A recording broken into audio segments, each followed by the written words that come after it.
उम्मीद है कि आपको ट्रेनिंग बहुत फ़ायदेमंद हो और हम ज़्यादा विजिलेंट हो पाएँ और ज़्यादा से ज़्यादा केसेस पब्लिक जस्टिस सिस्टम के सामने ला पाएँ to eliminate the crime from the roots where it starts. To make the session more effective हमको आपकी भी ज़रूरत पड़ेगी, हमें आपकी हेल्प की ज़रूरत पड़ेगी। To please ensure you ask questions on the Q&A section, जो कि चैट बॉक्स के जस्ट राइट साइड में है। We have our team who would be more than happy to bring these questions on the stage where the trainer can answer the questions. We'll conduct some quick polls between the sessions as well. मैं request करता हूँ सभी participant से कि अपने views सामने रखें and हम सेशन के अंत में इन रिजल्ट्स को पब्लिश भी जरूर करें. Having gotten the logistics out of the way, let me invite our founder Chitra Iyer to say a few words. Over to you, Chitra.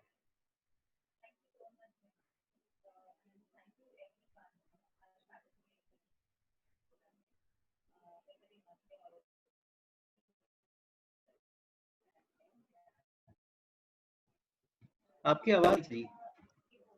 Chitra, you audible?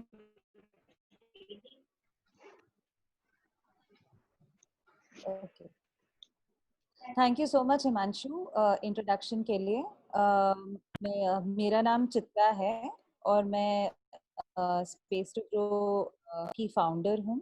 और ज़्यादा ज़रूरी है हम सबके लिए, मतलब ये नहीं कि एक संस्था के लिए ज़रूरी है या फिर ये एक इंडिविजुअल के लिए ज़रूरी है, ये सबके लिए ज़रूरी है ताकि हम सब एक फर्स्ट रिस्पॉन्डर बन सकें और एंटी ह्यूमन ट्रैफिकिंग पे काम कर सकें. मैं थोड़ा ये बताना चाहती हूँ कि स्पेस टू ग्रो क्या करते हैं as an organisation, what do we do.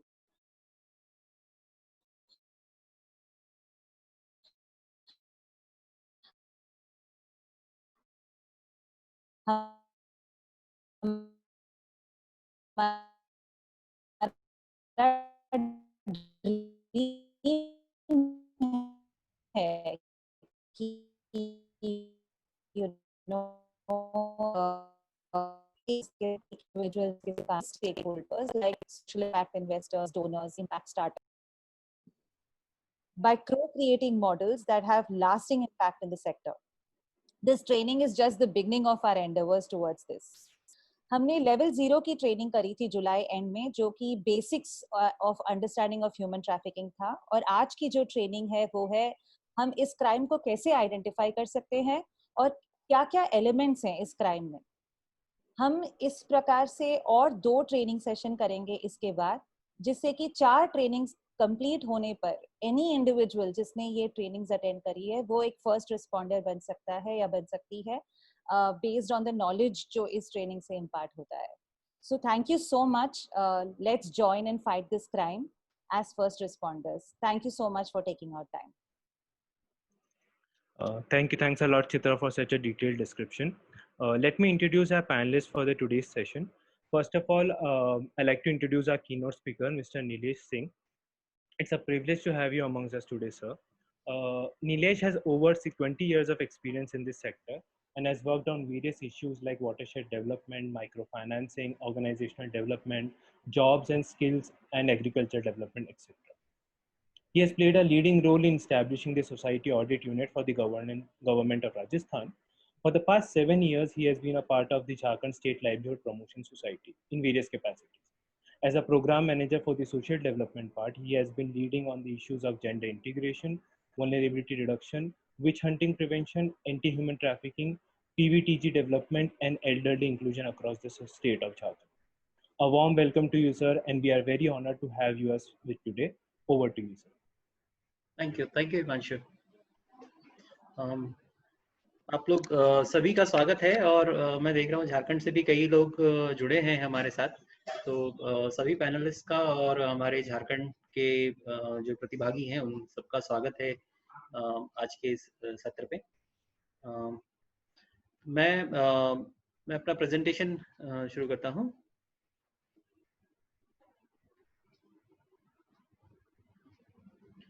आप सभी को मेरी स्क्रीन नजर आ रही है? Yes, sir, we can see it.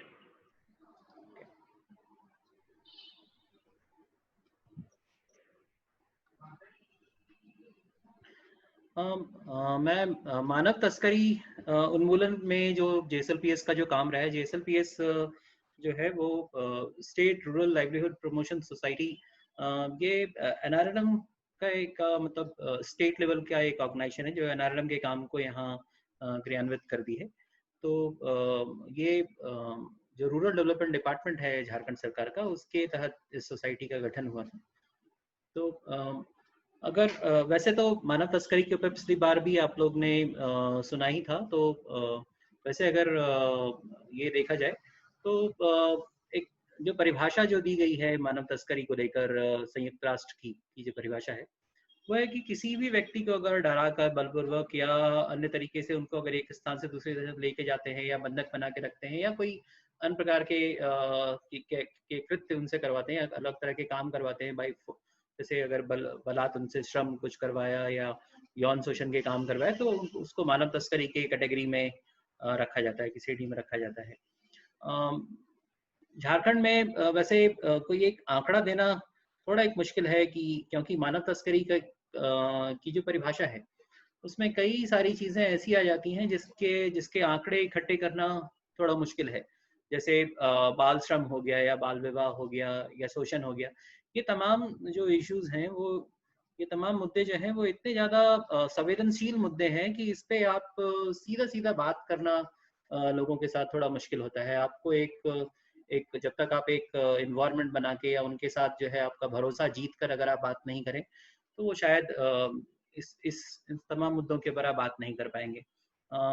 हम लोग कई इस तरह के केसेस को जानते हैं, कई इस तरह के केस में आपने सुना होगा कि जैसे राजस्थान का अगर आप भंवरी देवी वाला केस लें तो बाल विवाह को रोकने में उन्होंने अपनी जान दी थी। तो ऐसे कई ऐसे लोग हैं जो सामाजिक विकास के तहत जुड़े हुए हैं जिन्होंने अपनी जानें दी हैं इन तरह के मुद्दों के ऊपर। तो ये मुद्दा काफी संवेदनशील मुद्दा है, इसलिए उस पर आंकड़े इकट्ठे करना भी थोड़ा एक मुश्किल है, क्योंकि एक तरफ सरकार या कई ऐसे बिकॉज इस तरह के आंकड़ों को, इतने संवेदनशील आंकड़ों के होने की वजह से इसको कई बार पब्लिक से शेयर नहीं करती हैं इस तमाम आंकड़ों पर।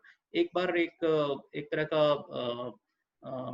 इसमें शेयरिंग जो होता है, थॉट शेयरिंग जो होती है कि भी एग्री करना कि ये आंकड़ा अगर आप बोल रहे हैं कि जैसे अगर आप देखेंगे सिविल सोसाइटी चाहे झारखंड में ये कहे कि यहाँ पे 40,000 मानव तस्करी हर साल होती है, लेकिन वहीं अगर आप पुलिस के आंकड़ों को देखेंगे तो शायद वो आंकड़े काफी कम हैं। तो बिकॉज ये तमाम जो आंकड़े हैं वो एक संवेदनशील आंकड़े होते हैं, इसलिए कई बार आपको थोड़ा पब्लिक में सरकार की तरफ से उसको मानना बड़ा मुश्किल है, क्योंकि ये बहुत ही सब्जेक्टिव मुद्दा है। उसी तरह से अगर इसमें देखा जाए कि अगर इस आंकड़ों में ना फंस के अगर हम ये भी मान के चले कि एक आदमी का भी अगर मानव तस्करी होता है तो उसके पीछे की वजह क्या है, तो वो हमारे लिए गंभीर मुद्दा होगा। एक भी अगर किसी इंसान का अगर मानव तस्करी हो रहा है तो वो गंभीर मुद्दा है। तो आंकड़ों में ना फंस के अगर हम इस मुद्दों के ऊपर बात करें तो अच्छा होगा। तो अगर उस मुद्दे को अगर हम लोग देखें तो हमें पता चलेगा कि झारखंड में वो तमाम तरह के कारण हैं, मौजूद हैं, जिसकी वजह से मानव तस्करियां होती हैं। जैसे आप देखेंगे कि जिस दर पे बच्चे जो हैं वो पढ़ाई छोड़ते हैं, है ना, वो दर जो है काफी ज्यादा है। जैसे अगर आप राष्ट्रीय स्तर के ऊपर आप देखें तो पता चलेगा 100 लोग अगर स्कूल में ज्वाइन करते हैं तो राष्ट्रीय स्तर के ऊपर 12वीं क्लास पास करने वाले शायद 70 लोग होंगे जो 12वीं क्लास पास करते हैं।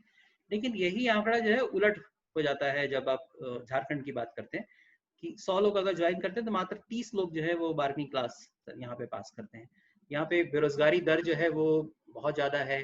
कृषि आपको मालूम है कि यहाँ पे हालांकि एक बड़ा जो जनसंख्या की एक बड़ा तबका जो है वो कृषि के ऊपर आधारित है, लेकिन उसके बावजूद आप देखेंगे तो मात्र 10% भूमि क्योंकि उपजाऊ है इसलिए मात्र एक फसल ले पाते हैं साल में। ज्यादातर लोग यहाँ पे 85% जो है वो मात्र चावल की खेती हो पाती है। उसी तरह आप देखेंगे कुपोषण के मामले में या बाल विवाह के मामले में जो है ये इसमें काफी झारखंड जो है उसमें बहुत तादाद में इस तरह के मुद्दे पाए जाते हैं।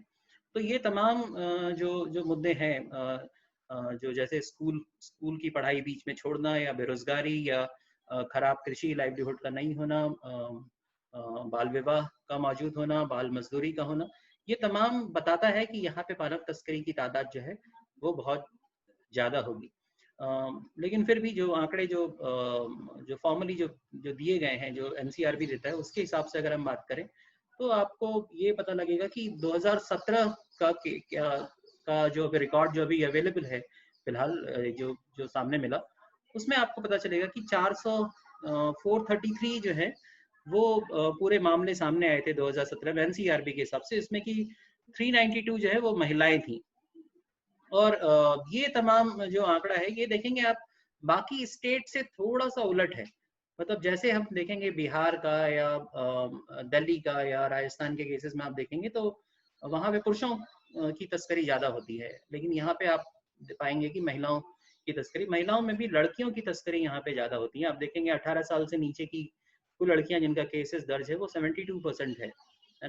तो ये और 18 साल के नीचे लड़के लड़कियां दोनों को अगर मिला देंगे तो 75% के आसपास, 75-76% जो है वो 18 साल से नीचे के लड़के या लड़कियों की तस्करियां यहाँ पे होती हैं। और हालांकि उम्र के हिसाब से देखेंगे तो ऑलमोस्ट सेम है हर जगह, लेकिन आप जेंडर वाइज अगर देखेंगे तो महिलाओं की जो तस्करियां हैं वो झारखंड में ज़्यादा होती हैं। वही इसके बगल से सटा हुआ जो स्टेट है जिससे हम लोग अलग हुए हैं, बिहार में, तो ये फिगर बिल्कुल आपको उलट नजर आएगा, वहाँ पे लड़कों की तस्करियां ज़्यादा होती हैं। दूसरी चीज़ें जो साथ में देखें कि कई जो लोग जो है इस पे काम भी कर रहे हैं, तो छुड़वाए भी गए हैं लोग, जो रेस्क्यू करके लाए गए हैं वहाँ से। तो आप देखेंगे जो 400 समथिंग से जो लोग जो छुड़वाए गए, 158 लोगों को छुड़वाया भी गया है, जो कुल दर्ज केसेस का 27% है। ये 27% हालांकि आप देखेंगे तो वैसे काफ़ी कम में आया जाएगा, लेकिन नेशनल स्तर पे शायद ये फिगर जो है वो ठीक ठाक है। और ये जो 158 केसेस जो आए थे, इसको अगर हमने रिपोर्ट से देखा कि क्या कारण उन्होंने बताया कि किस कारण से उनकी तस्करियां हुई थी, तो सबसे ज्यादा जो था वो फोर्स्ड लेबर, जिसको हम बलपूर्वक श्रम करवाना जो बोलते हैं, बलात् श्रम, तो ये जो है 58 मतलब ऑलमोस्ट 37% जो है वो फोर्स्ड लेबर का था। यौन शोषण का उसी हिसाब से करीब 11-12%। घरेलू कार्य के लिए या ये घरेलू कार्य, आप जानते हैं कि यहाँ पे डोमेस्टिक वर्कर्स की सप्लाई जो है झारखंड में सबसे ज्यादा होती है, इसलिए आपको देखा होगा कि यहाँ पे लड़कियों की तस्करी ज्यादा होती है। लेकिन जहाँ तक आप सुन रहे होंगे कि ये वैसा नहीं है कि किसी एजेंसी मतलब कोई एक फॉर्मल एजेंसी के थ्रू जो है वो वहाँ पे गए, वैसी बात नहीं होती। यहाँ पे लड़कियां जो है वो खरीदी जाती हैं, बेची जाती हैं। तो ये केसेस आपने क्योंकि इतने सारे लोगों ने अपने काम भी किया है इस तस्करी के प्रति, आप लोगों को मालूम होगा कि जब कितने हाथों से होकर जिनकी तस्करी होती है वो पहुंचते हैं फाइनल डेस्टिनेशन, जिनके घर में कार्य करवा रहे हैं, और इस तरह से पकड़ना भी काफी मुश्किल होता है इनको। और बलपूर्वक विवाह की भी आपने अगर बात करें तो यहाँ से कई सारी लड़कियां, आपको मालूम है, राजस्थान या हरियाणा ली जाती हैं, जहाँ पे आप देखेंगे तो सेक्स रेशियो जहाँ पे कम है ना। अगर राजस्थान में सेक्स रेशियो या हरियाणा में जो पुरुष और महिला का जो रेशियो है वो कम है, मतलब पुरुषों के बनिस्बत महिलाओं की संख्या वहाँ पे कम है। लेकिन झारखंड में आप देखेंगे तो अभी कम होना शुरू हुआ है, लेकिन अभी तक जो है वो लगभग बराबर के हिसाब से चल रही थी। तो यहाँ से लड़कियां जो है वो तस्करी करके ले जाई जाती हैं वहाँ पे, ताकि वहाँ पे जो है वो शादी करवाई जाए उनकी। और बाकी जो देश हैं वो थोड़े कम है, लेकिन ये मुद्दे जो हैं ज़्यादा हैं झारखंड में। ये दूसरे स्टेट का थोड़ा अलग होगा इसमें फिगर, लेकिन झारखंड के कंटेक्स्ट में ये फिगर है। और ये बाकी नेशनल वाइज में आप देखेंगे तो उसमें भी बलात् श्रम या वैश्यावृत्ति, इन सब के लिए जो है वो ज़्यादा निकल के आता है। और ये जो है कुछ मुख्य कारण जो निकल के आए हैं सामने, कि जो कि आप अगर एक मानव तस्करी को लेके एक बिल भी प्रोड्यूस हुआ था, जो कि अब फेल हो गया है क्योंकि सरकार बदल गई अब। तो पिछली सरकार में पेश हुआ था, तो जिसमें ये कारण दर्शाए गए थे कि भाई गरीबी और अशिक्षा जो है ये सबसे बड़ा कारण है। और उसके अलावा जो मांग आपूर्ति का मतलब लोगों की जो मांगे होती है उसके हिसाब से आप तस्करी करते हैं। तो ये तमाम कुछ एक कारण है। और इसमें से आप देखेंगे कि झारखंड को जो प्रभावित करता है वो, जैसे गरीबी जो है यहाँ पे बहुत ज़्यादा है, अशिक्षा एजुकेशन का आपको जो यहाँ पे दर जो है आप देखेंगे स्त्री और पुरुष के बीच में शिक्षा का दर जो है करीब लगभग 20-25% का गैप है। मतलब जहाँ पे 70 to 75% जो है मेल अगर शिक्षित हैं, तो वहीं महिलाओं की जो लिटरेसी रेट है, जो साक्षरता का जो दर है, वो 50-52% इस तरह से कुछ है। और मांग और आपूर्ति के हिसाब से, मतलब जैसे अगर डोमेस्टिक वर्कर्स की हर तरफ अगर डिमांड होती है या सेक्सुअल वर्कर्स की डिमांड होती है, तो उसको पूरा करने के लिए एक तमाम जो तंत्र जो है वो जुड़ जाता है, और यहाँ पे बड़ा आसान रास्ता इनको निकलता है। और जैसे कि हिमांशु ने भी बताया था कि कोविड-19 के इस पूरे सिचुएशन में, पूरे लॉकडाउन के सिचुएशन में, अगर कहीं कोई सबसे ज़्यादा अफेक्टेड हुआ है तो वो ट्रांसपोर्टेशन रहा है। और लोगों का मतलब पुलिस और बाकी इंस्टीट्यूशन जो की जो ट्रांसपेरेंसी है वो भी काफ़ी ज़्यादा अफेक्टेड हुई है। तो लोगों को वो रिकॉर्ड नहीं रख पा रहे थे कितने लोग बाहर जा रहे हैं, कितने लोग अंदर आ रहे हैं। तो एक बड़ा एक अच्छा बैकग्राउंड तैयार हो गया था कि लोग आसानी से तस्करी इस मामले में कर रहे थे और कहीं कोई रिकॉर्डिंग नहीं हो रहा था। बंधुआ मजदूरी का आप देखेंगे कई सिचुएशन। अब अगर आप पूरे आंकड़े को भी देखेंगे भी, तो उसमें भी आपको नजर आएगा कि सबसे ज्यादा रिपोर्टिंग जो है अभी जून में, मई में जो है, यही आंकड़ा जो पहले 20 या 25 का रहता था रिकॉर्डिंग का, वो रिकॉर्डिंग का मामला 150 के पास पार गया होगा, ये मानव तस्करी का मामला रिकॉर्ड करने वाला। तो ये जो है ये जो लॉकडाउन का जो पीरियड रहा है, और इसमें तमाम तरह का जो केओस जो रहा है, जो एक देखने को मिली, एक अव्यवस्था जो देखने को मिली, वो जो है बहुत बड़ा उन्होंने काफी साथ दिया इन तस्करों का। उसके साथ साथ एक सामाजिक असमानता, और तो भाई जैसे कि मैंने बताया, गरीब अमीरी का जो है काफी गैप जिस हिसाब से बड़ा है। कुछ लोग के पास में काफी सारे धन है और कुछ लोग के पास जो है वो, जैसे देखा अगर जिस तरह से रिपोर्ट जो आई थी ऑक्सफैम की, आपको मालूम होगा कि लगभग 60% ऑफ जो वेल्थ है, जो 60% का जो धन जो है, वो मात्र 1%, 2% लोगों के हाथ में सिमट के रह गया। तो ये जो असमानता जो है, जो समाज में जो देखने को मिल रही है, वो भी एक बहुत बड़ा कारण रहता है मानव तस्करी के पीछे। तो ये एक तमाम कारण है जो मानव तस्करी के रहे हैं।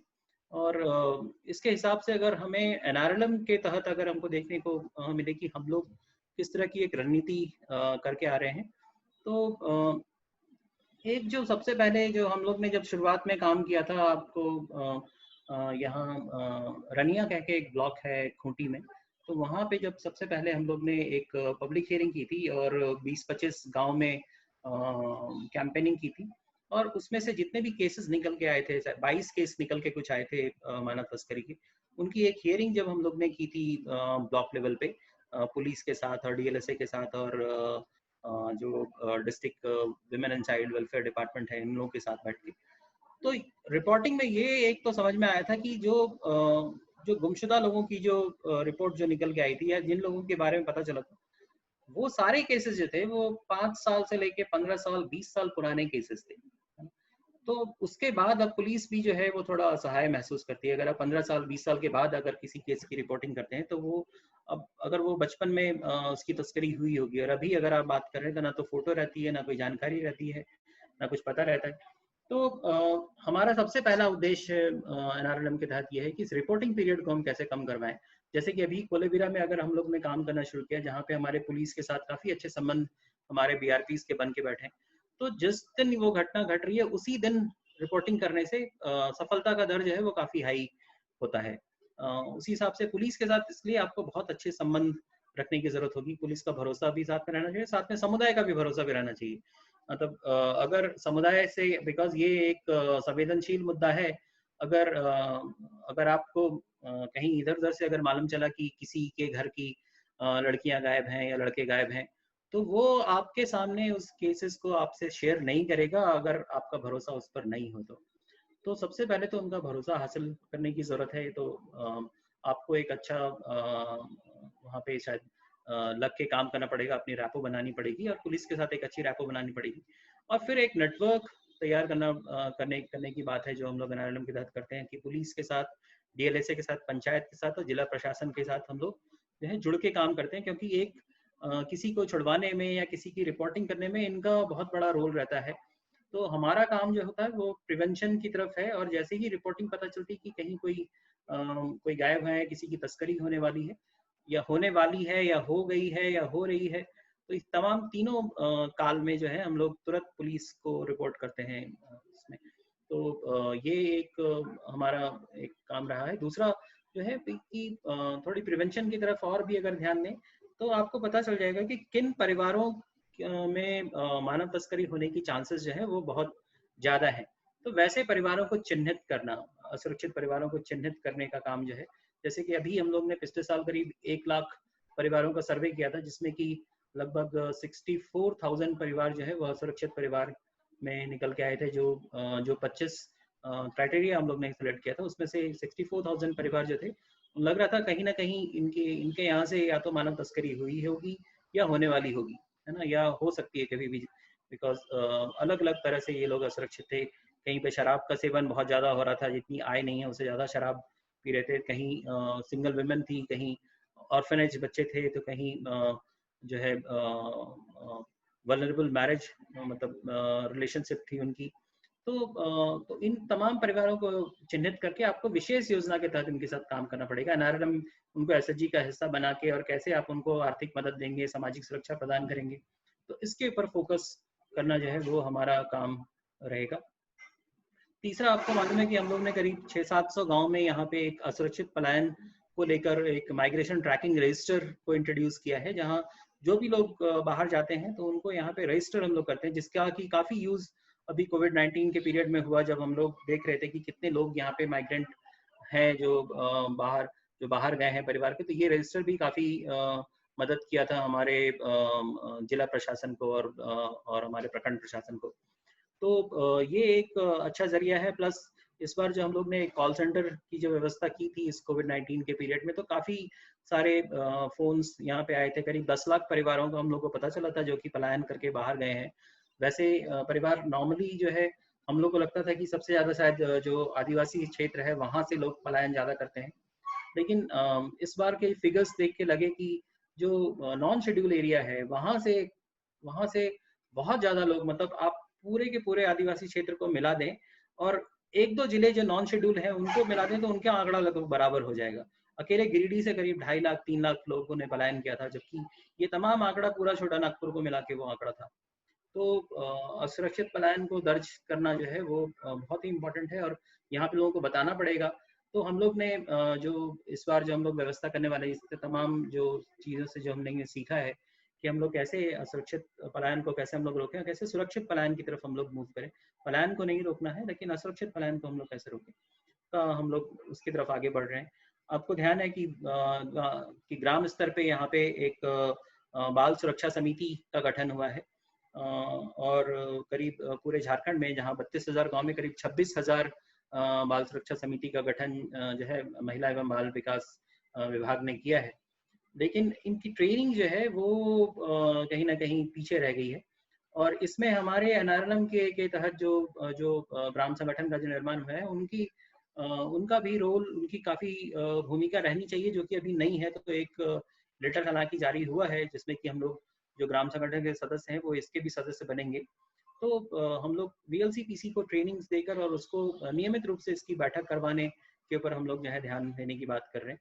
और राज्य स्तर पे एक हेल्पलाइन अभी हम लोग स्थापित, पहले तो एक तो कोविड-19 के पीरियड में एक हेल्पलाइन हुआ था, अब ये हेल्पलाइन जो है हम लोग स्थापित इसलिए कर रहे हैं ताकि इस तरह के जो क्राइम्स हैं, चाहे मानव तस्करी को लेकर हो, चाहे डायन हत्या को लेकर हो, चाहे महिला मुद्दों को लेकर हो, तो वो यहाँ पे इमिडिएटली रिपोर्टिंग कर सकते हैं। और इसके तहत हम लोग चाह रहे हैं कि जो नागरिक संगठन है, जो सिविल सोसाइटीज़ हैं, एनजीओज हैं, और उसके अलावा जो एनआरएलएम के तहत जो सामुदायिक संगठन जो डेवलप हुए, ये दोनों मिलकर आपस में एक अच्छा नेटवर्क बना के काम कर पाए, जिसमें पंचायत का भी अपना रोल रहेगा, विभाग का भी अपना रोल रहेगा, पुलिस का रोल रहेगा। तो और पंचायत स्तर पे हम लोग इस तरह के हेल्प डेस्क भी बनाए कि जो लोग फ़ोन नहीं कर पाए वो कम से कम इस हेल्प डेस्क की मदद लें। पंचायत की दूरी भी अगर दूर है तो वहाँ पे उस गांव में ग्राम संगठन है, वहाँ पर वो जाकर जो है मदद ले सकते हैं, और उसकी पहुँच जो है पंचायत स्तर पे रहेगी। उसी तरह से हम लोग बात कर रहे हैं कि एम्प्लॉयमेंट एक्सचेंज जो लेबर डिपार्टमेंट का है वो स्टेट लेवल पे है, लेकिन हम लोग बात करें कि पंचायत स्तर पे, समुदाय स्तर पे कैसे एक एम्प्लॉयमेंट एक्सचेंज हो, ताकि अभी आपने देखा कि लेबर के राइट्स जो हैं वो अगर सबसे ज़्यादा अफेक्टेड हुए हैं तो वो लेबर्स हुए हैं इस लॉकडाउन के पीरियड में। और उनके कोई भी राइट्स नहीं थे। अगर बड़ी बड़ी संस्थाएं जो है उनको निकालने में 1 मिनट नहीं लगा था इन तमाम लेबरों को। तो ये इनको सुरक्षित, मतलब जब आप किसी को भेजते हैं काम करने के लिए, तो वो इसके बनस्पत की वो अलग अलग हाथों से, अलग अलग ठेकेदारों के माध्यम से वो वहाँ पहुंचे उस बड़ी कंपनी में, और कंपनी जो है उस ठेकेदार को जानती है, इन मजदूरों को नहीं जानती। तो इसके बनस्पत ये अच्छा रहेगा कि कैसे हम समुदाय और जो कंपनी है उनके बीच में एक एक एक एक टर्म्स एंड कंडीशंस को रखें, जिसमें समुदाय जो है इक्वल स्टेटस पे बात कर पाए कि हम इस शर्त पे, ये हमारी शर्तें हैं, इसी शर्त पे हम जो है यहाँ से लेबर को हम दे पाएंगे आपके पास, तो ताकि जो है लेबर राइट्स उनका इंश्योर कर पाए हम लोग।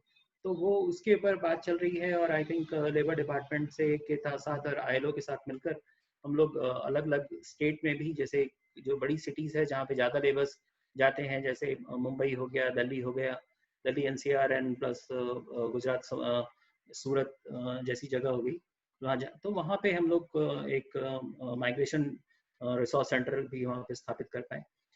अभी तक NRLM में बच्चों और किशोरों के साथ गतिविधि थोड़ी कम रही थी। हमको लगता है यहाँ पे हम लोग को थोड़ा जोर देना पड़ेगा, और युवाओं का एक अलग से क्लब की बात हम लोग कर रहे थे अभी समडेगा में, जैसे हम लोग की अभी बात शुरू भी हुई है DLSA के साथ।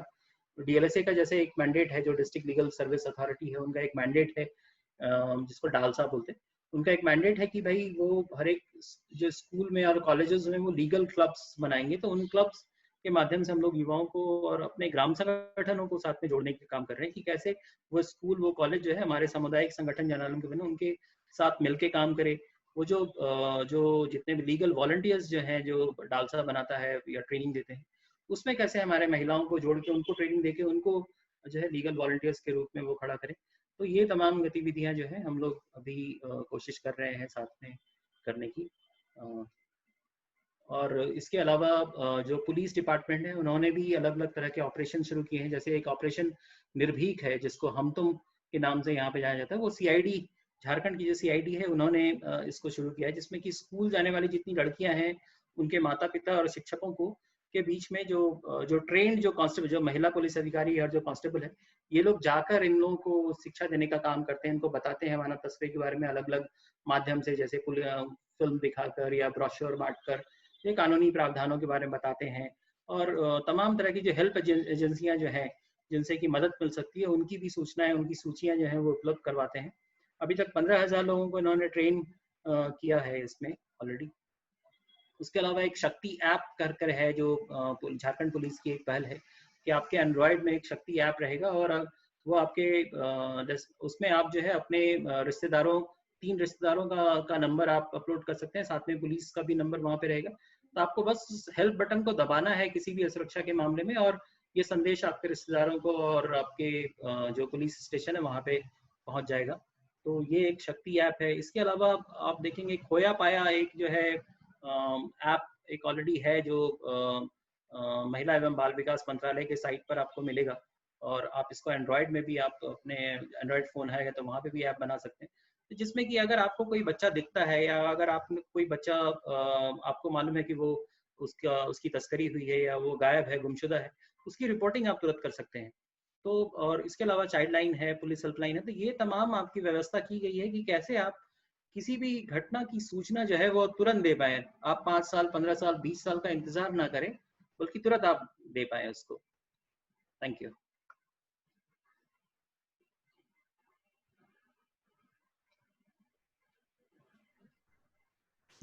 Thank you. Thanks a lot, Nilesh.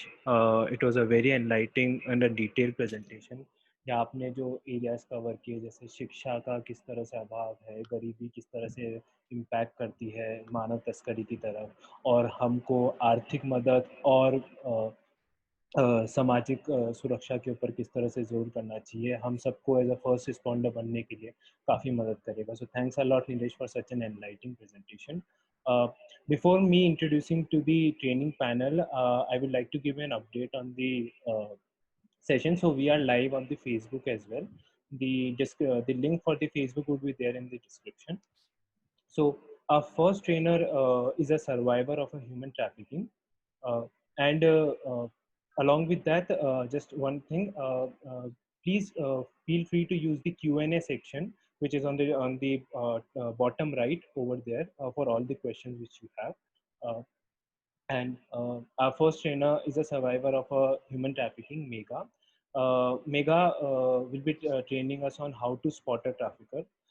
Mega मैं आपको तहे दिल से शुक्रिया करना चाहूँगा एंड रेस्क्यू फाउंडेशन को शुक्रिया करना चाहूँगा. Rescue foundation is a human trafficking organisation जिन्होंने मेघा और मेघा जैसे कई बच्चों को रेस्क्यू कराया है, रिहेबिलिटेट और रीइंटीग्रेट कराया है. Megha, thank you for being amongst us and helping us become a responsible citizen and play a role in curbing this crime. We have with us Ms. Somashri, who is a lawyer by profession and currently working as a political analyst. She has been litigating and researching on human trafficking issues. वो first video trial जो हुआ था human trafficking के बीच में उसकी part थी that took place between India and Bangladesh. She has been actively involved in drafting the Juvenile Justice Rules 2016 and has conducted several training programs for various stakeholders in the anti-human trafficking space. Our third trainer is Ravina, who is a part of Space to Grow as well as a research analyst, is an anti-human trafficking specialist. उनका 5 साल का experience है anti-human trafficking space में.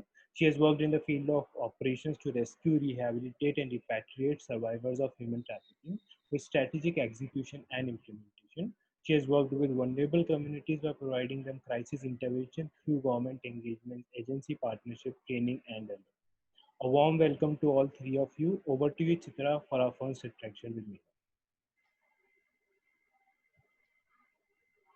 Thank you so much Himanshu.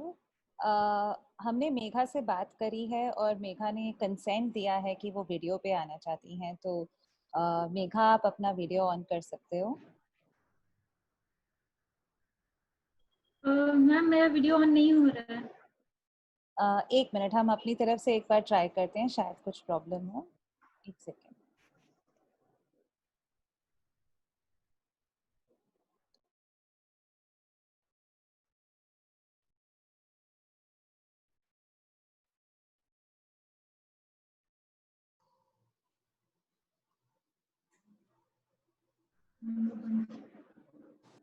एक बार अभी try करना Megha. Thank you so much. Great. So सबसे पहले तो मैं ये बोलना चाहती हूँ कि thank you so much Megha. आप हमारे साथ हैं और इस ट्रेनिंग प्रोग्राम में आप हमारे साथ जुड़ी हैं. और सबसे बड़ी बात तो ये है कि मतलब आप सबसे पहली ट्रेनर है हमारी before Somshree and Raveena can go ahead. तो मैं शुरुआत में यही बोलना चाहती हूँ कि हम दोनों कुछ कॉन्वर्सेशंस करेंगे जिससे कि आपकी जो लर्निंग्स है मेघा वो हम लोगों तक पहुंचा सकें, किस तरीके से हम लोग आगे बढ़कर इस मानव तस्करी के ऊपर काम कर सके और इसको फाइट कर सके. तो thank you so much Megha. Great. Megha, मेरा पहला सवाल ये है कि हम लोग ट्रैफिकर्स को कैसे स्पॉट कर सकते हैं और ट्रैफिकर्स किस किस तरीके से विक्टिम्स को बहलाते हैं, फुसलाते हैं. आप क्या शेयर करना चाहती हैं अपने अनुभव में?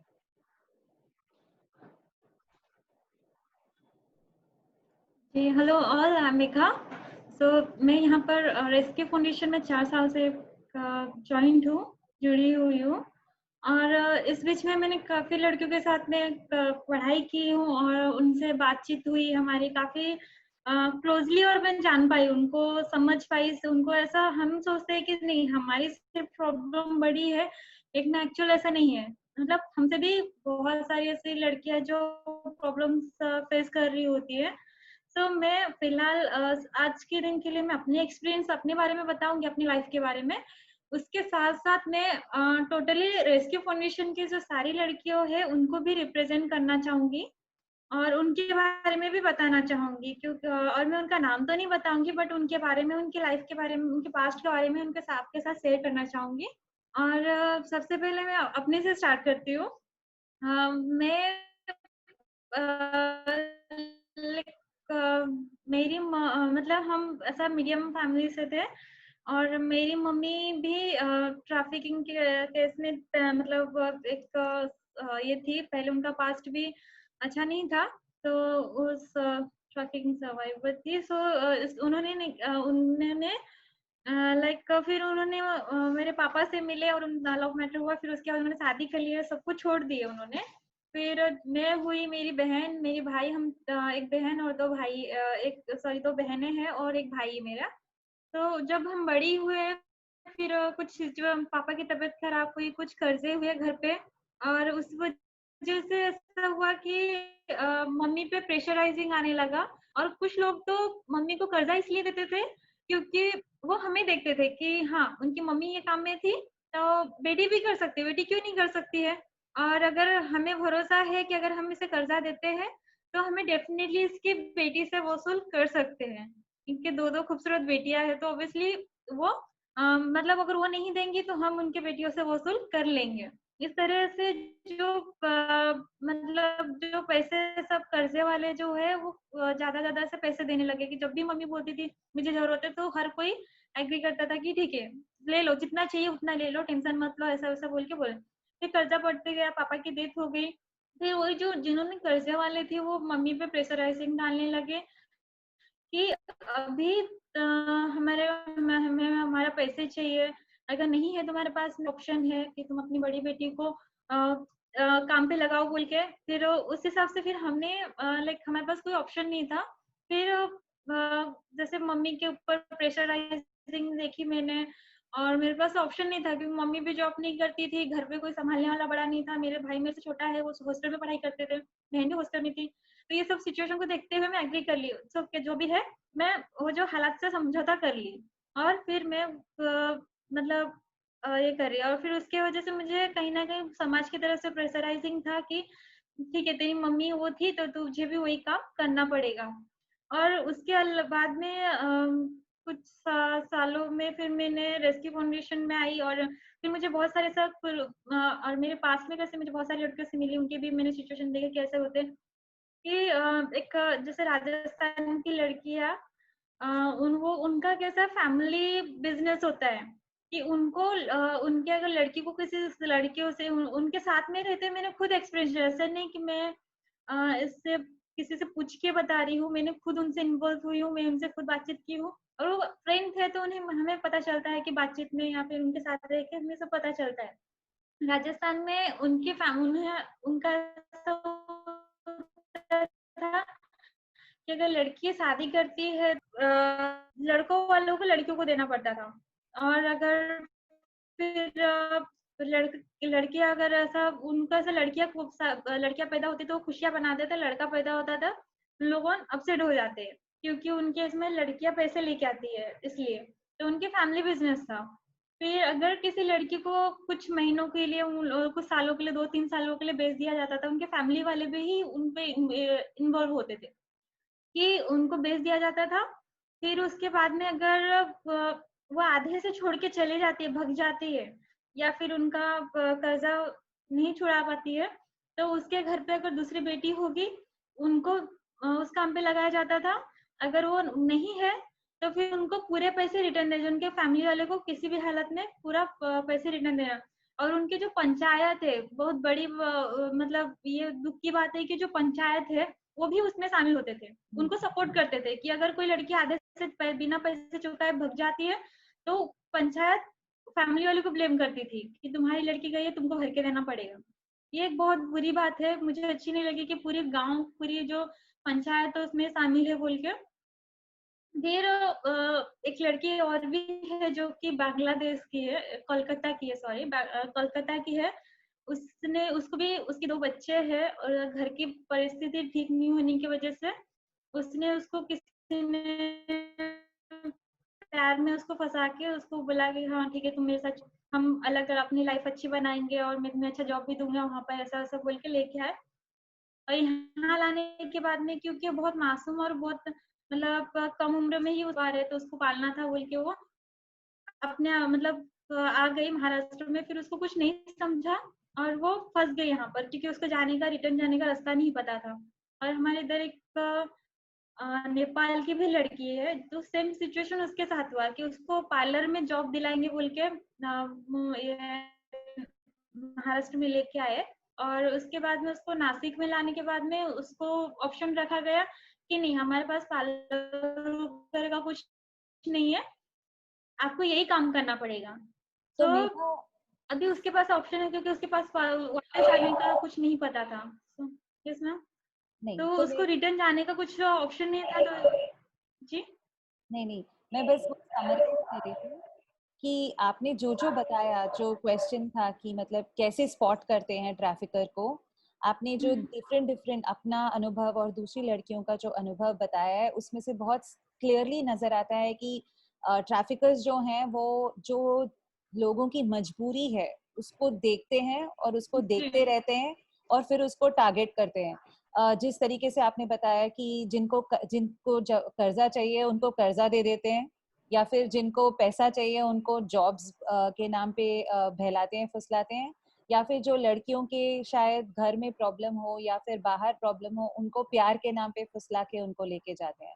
और जो सबसे बड़ा आपने जो एग्जाम्पल दिया मेघा, वो जो ट्रेडिशनल कम्युनिटी जो राजस्थान की लड़कियां थी, वो बेड़िया कम्युनिटी की जो लड़कियां हैं, उनका जो ट्रेडिशनल कस्टम है उसको एक्सप्लॉइट करके लड़कियों को माइनर होते हुए भी उनके साथ एक्सप्लॉइटेशन होता है। तो ये जो ओवरऑल आपने जो मेघा बताया कि ट्रैफिकर कैसे स्पॉट करते हैं, I think that's something which is बहुत ज्यादा वाइटल है, and I am sure audience जो है, पार्टिसिपेंट्स जो हैं, उसको अब समझ पाएंगे कि मतलब किस तरीके से ट्रैफिकर स्पॉट करते हैं। मेघा, आप ये बताएंगी क्या कि सबसे ज्यादा जो होता है, एक तो लड़की ऑलरेडी विक्टिम होती है, मतलब उसके साथ एक्सप्लॉयटेशन होता है, उसकी मजबूरी होती है, फिर ये जो स्टिग्मा होता है कि मतलब गलती लड़की की है, हमेशा यही बोला जाता है, सुना जाता है, उससे आपने कैसे अपने आप को संभाला है, आपने फाइट किया है, और आप क्या मैसेज देना चाहेंगी और लड़कियों को जिनको ऐसा लगता है?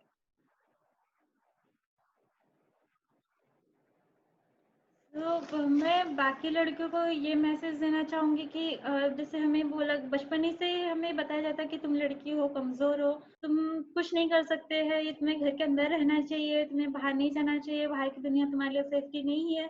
कहीं हद तक तो ये सही है, लेकिन कब तक हम अपने आप को छुपा के रखें, कब तक अपने आप को दबा के रखें। और मतलब जहाँ दुनिया बुरी है वहां पर बहुत अच्छी चीजें भी है दुनिया में, बहुत मतलब 50-50 ही है।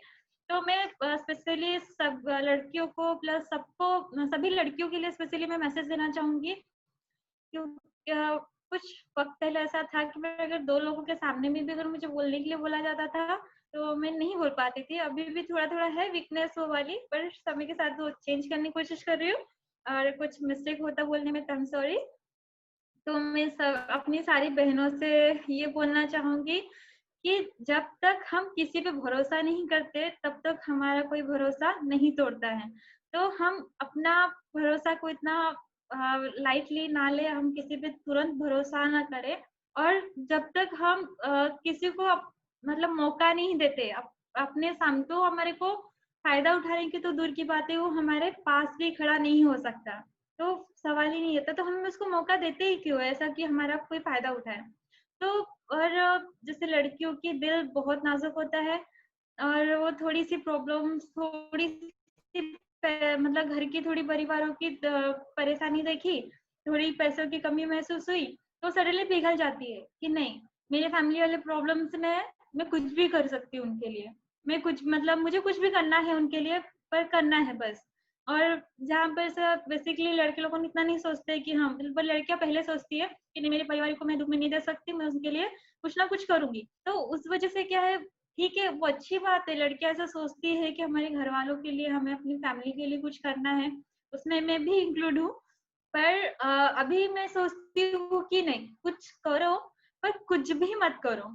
वो अच्छी बात है, मैं अप्रिशिएट करती हूँ कि आप अपने परिवार के लिए कुछ करने की सोचे हो, अपने परिवार को हेल्प करने की सोचे हो।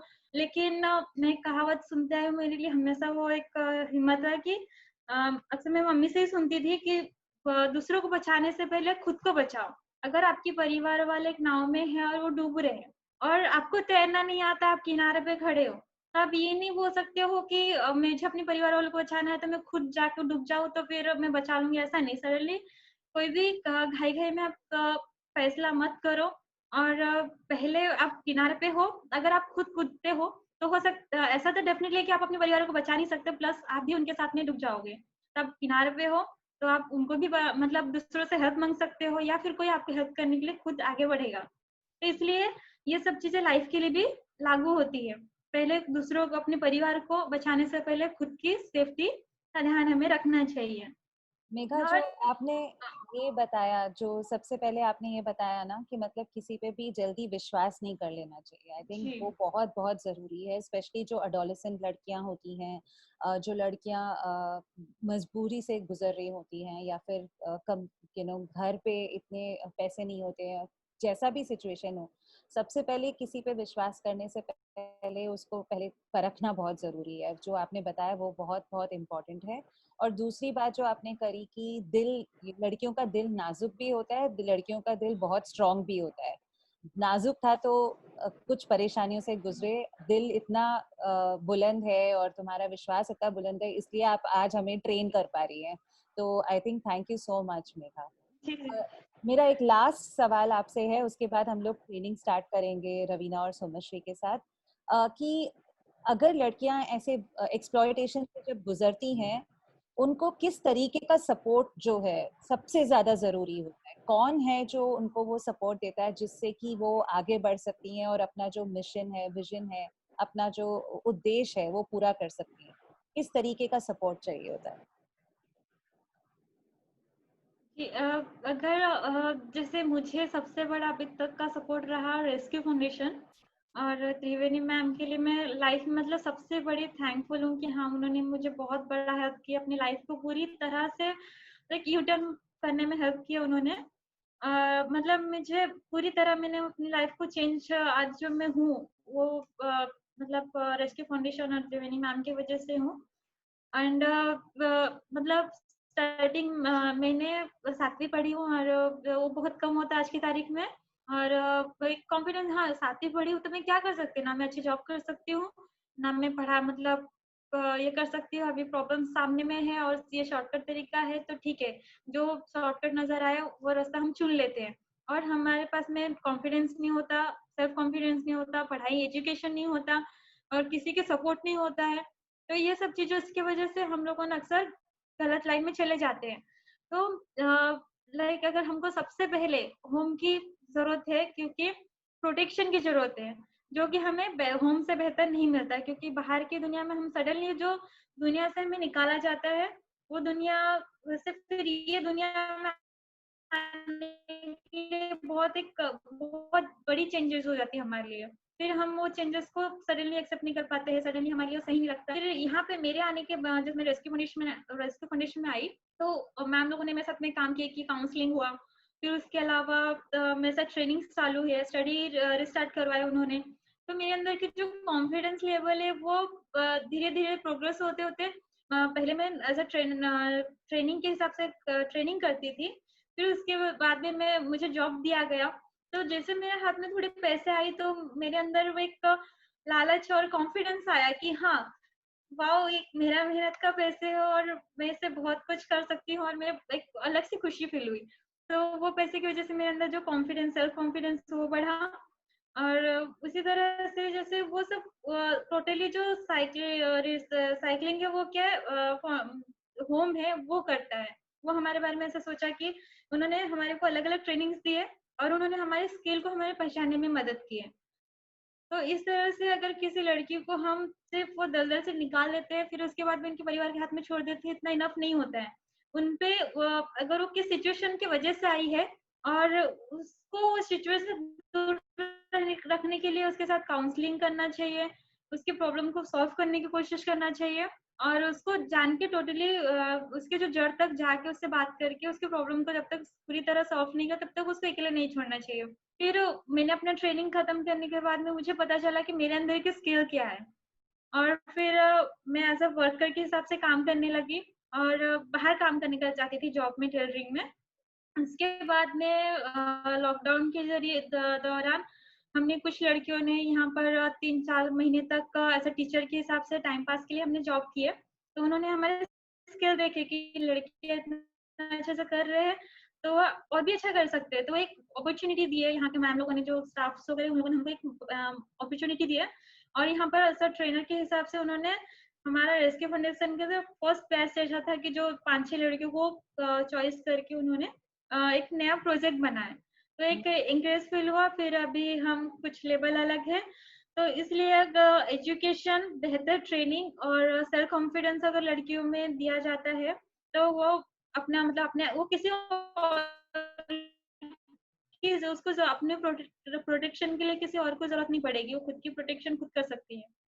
Thank you Megha. मतलब जो आपने सबसे जो 2-3 चीज़ें बहुत इम्पोर्टेंट बोला है, और मैंने भी काफ़ी सारे सर्वाइवर्स के साथ काम किया, तो मुझे पता है कि सबसे पहले जो सर्वाइवर को चाहिए होता है वो है प्रोटेक्शन, सेफ कस्टडी, एक होम में जहाँ पे थोड़े दिन वो रह सके और अपने आप को हील कर सके। एंड आई थिंक जो आपने बोला, जो कॉन्फिडेंस आता है लड़कियों में, वो जब वो खुद स्किल करके अपना नौकरी करके जब हाथ में पैसे आते हैं, उसका जो हैप्पीनेस होता है और उसकी जो खुशी होती है, उसके साथ जो कॉन्फिडेंस आता है आगे बढ़ने का, वो बहुत ज़्यादा होता है। And I am sure civil society organisations जो हैं, रेस्क्यू फाउंडेशन की तरह, वो बहुत सारे लोग, ऐसे संस्थाएं हैं जो काम करती हैं और वो हौसला बढ़ाती है लड़कियों का। Thank you so much Megha हमारे साथ आने के लिए। थैंक यू सो मच हमें ट्रेन करने के लिए। थैंक यू सो मच हम लोग को इतना कुछ बताने के लिए, जिससे कि हम आगे बढ़ सकें और बहुत सारी बच्चियों को हम लोग बचा सकें। Thank you so much Megha. Welcome ma'am. Over to you Raveena and Somshree.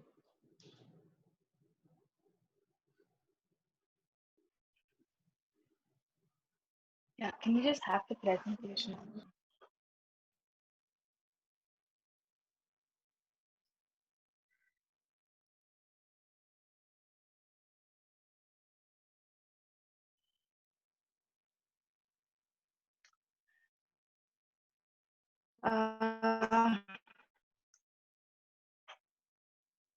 Wait a minute, we're just waiting up for the presentation.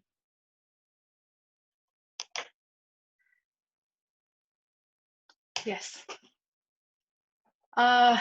So आज तो Sunday है, and for me it was always told that Sunday is fun day, and Sunday basically means relaxation. आप तो सोने का time होगा वो कल, लेकिन I just want to thank all of you, all the participants, 80 plus participants है यहाँ पे, and I just want to thank all of you for coming and showing your commitment to be a part of the training, to be a part of the first responders training. So I just want to welcome you. नमस्ते, मेरा नाम है रवीना और मैं बैंगलोर से बात कर रही हूँ। मेरा हिंदी थोड़ा सा डिफरेंट है, आप सबके हिंदी की तरह नहीं है, इतना फ्लुएंट नहीं बात कर सकती हूँ मैं, लेकिन कोशिश तो पूरी करूंगी मैं। इसीलिए डिस्क्लेमर दे रही हूँ कि यहाँ वहाँ गलती हुई तो माफ कर दीजिए। Let's go to the training. तो आज हम क्या करने वाले हैं वो है, फर्स्ट हम रिवीजन करेंगे। पिछली बार हमने जो ट्रेनिंग किया था, क्या था ये ट्रेनिंग, वो हम बता देंगे आपको, और उसके बाद हम identification of the crime, elements of the crime, और उसके बाद सोमश्री बताएगी आपको कि कॉल टू एक्शन, लेकिन ये फर्स्ट स्टेप्स क्या होता है, टिप्स क्या होता है इसमें, वो आपको बता देगी। Can we move the slide sir to the next slide. हाँ, तो लेवल 0 में, ये लेवल 1 का ट्रेनिंग है। लेवल 0 में हमने क्या बताया था, वो था, एक था हमने we had touch the basics. क्या है ये ह्यूमन ट्रैफिकिंग, कहाँ से है ये ह्यूमन ट्रैफिकिंग, क्यों होता है ह्यूमन ट्रैफिकिंग, कहाँ पे होता है ह्यूमन ट्रैफिकिंग, और किसके साथ होता है human trafficking. This was something that we covered in a level 0 of training. उसके बाद हमने कवर किया था कि पैंडेमिक के पहले कैसा था ये ह्यूमन ट्रैफिकिंग, और चेंज कैसे हुआ, और पैंडेमिक के बाद जो हुआ है ये ह्यूमन ट्रैफिकिंग का क्राइम में, what are the changes in the trends of human trafficking, उसके बारे में हमने थोड़ा सा ट्रेनिंग दिया था। और हमने आइडेंटिफाई कैसे करते हैं, कम्युनिटी लेवल से कैसे आइडेंटिफाई करते हैं, और कैसे आप लोग जो कम्युनिटी में काम करते हो, फील्ड पे जो काम करते हो, आप लोग सब कैसे रिस्पॉन्ड कर सकते हो लीगल और एक सोशल वर्क पर्सपेक्टिव से, उस पे हमने थोड़ा सा we have thrown some light on it. तो ह्यूमन ट्रैफिकिंग जो होता है, it is a crime that comes in a package पे आता है वो। And there are 3 things in human trafficking, 3 elements in human trafficking. एक जो होता है वो है एक्ट, दूसरा जो होता है वो है मीन्स, और तीसरा जो होता है वो है पर्पस। एक्ट का मतलब ये होता है कि कार्य, कैसे करते हैं ये human trafficking, what is the reason and how do they do human trafficking, उसके ऊपर हमने ट्रेनिंग किया था। और मीन्स का मतलब है माध्यम, या फिर मीडियम जो हम इंग्लिश में बोलते हैं, what is the medium that they use to force, or it's a threat or a coercion to bring the victim into the crime of human trafficking. तीसरा जो होता है वो है पर्पस। पर्पस मतलब उद्देश्य। उद्देश्य क्या है, क्यों करते हैं ये ह्यूमन ट्रैफिकिंग, क्या है इस क्राइम पे जो ये ह्यूमन ट्रैफिकिंग इतना बढ़ता जा रहा है, उसके ऊपर हमने थोड़ा सा फैक्ट्स दिया था। तो अभी let's just do a 20-second activity. Chat box तो ओपन है, प्लीज लेट मी नो कि ह्यूमन ट्रैफिकिंग कहाँ कहाँ हो सकता है। यूज योर चैट बॉक्स और हमें मैसेज कीजिए कि where do you think human trafficking happens? Can we have 20 seconds for this activity, please?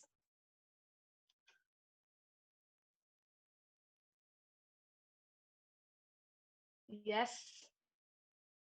Can I have some answers? Yes. It happens with, thank you so much, sir. It happens in tribal, uneducated, and backward places. Yes, definitely. Chat box use कीजिए और हमें message कीजिए। ये तो छोटा सा activity है। Yes, so just going to the next slide. Thank you message करने के लिए। Can we go to the next slide sir? So ये हमने किया था लेवल 0 का रिकैप में कि एक सोर्स होता है, एक ट्रांजिट होता है और एक डेस्टिनेशन होता है। Let me give you an example. अभी if I want to travel to Jammu and Kashmir, Bangalore से अगर मैं जम्मू एंड कश्मीर ट्रैवल कर रही हूँ तो क्या होता है कि बैंगलोर से जम्मू एंड कश्मीर देनो डायरेक्ट फ्लाइट्स, तो मुझे दिल्ली जाके दिल्ली से जम्मू एंड कश्मीर जाना पड़ेगा। तो सोर्स हो जाता है बैंगलोर, ट्रांजिट हो जाता है दिल्ली और डेस्टिनेशन हो जाता है Jammu and Kashmir. And in all these three places, we can clearly see human trafficking. जो बोलते हैं ना human trafficking is a hidden crime, वो हिडन थोड़ी है, it happens right in front of us. It happens in bus stations, railway stations, airports, hotels, legal and illegal factories में होता है, इमिग्रेशन ऑफिसेज में होता है। तो इसके बारे में हमने थोड़ा सा बताया था पिछली बार जब हमने ट्रेनिंग की थी। Now go to our level 1 training. Level 1 training, so could we move to the next slide please? Level 1 training पे जो हमने सोचा, we thought we would share with you the identifiers of the crime. तो क्या है ये identifiers? Identifiers मतलब इतने सारे लोगों को मैंने ट्रेन किया है और सब लोग आके मुझे पूछते हैं कि मैडम हमें क्या करना है, tell us how do we identify them. So this is just for you all so that you will be able to identify the crime well in your communities. हम पहले जनरल आइडेंटिफायर्स करेंगे, उसके बाद हम क्राइम स्पेसिफिक आइडेंटिफायर्स करेंगे। एक जो है ये जनरल आइडेंटिफायर्स, ये है आपका रेड फ्लैग्स जो ग्राफ आपके सामने है। एक जो है evidence of physical abuse, there is clear evidence of physical abuse on the child और ऑन द इंडिविजुअल। जब आप देखते हो सर पर या फिर on the neck, on the shoulder, हाथ पर, if you can see some signs of abuse, physical abuse जो evident होता है ना, it means it's a clear identifier और it's a clear red flag of human trafficking. दूसरा जो होता है वो है delayed presentation for medical care. आप बताइए मुझे कि आप जब भी आपको चोट होती है तो आप क्या करोगे? What is the first thing that you do when you have got hurt? I think the first thing that any of us would do is to go and pick up a first aid. Either I'll pick up a band-aid or a Savlon or a Dettol.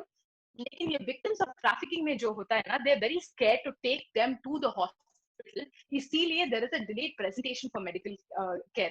Now, why are the traffickers scared? They're scared for two reasons. One is, what if the hospital staff get to know that हाँ ये तो human trafficking का victim है? And the second one is, what if the victim or the survivor herself run off from the hospital? So these are the two reasons कि ये delayed presentation of medical care हो जाता है।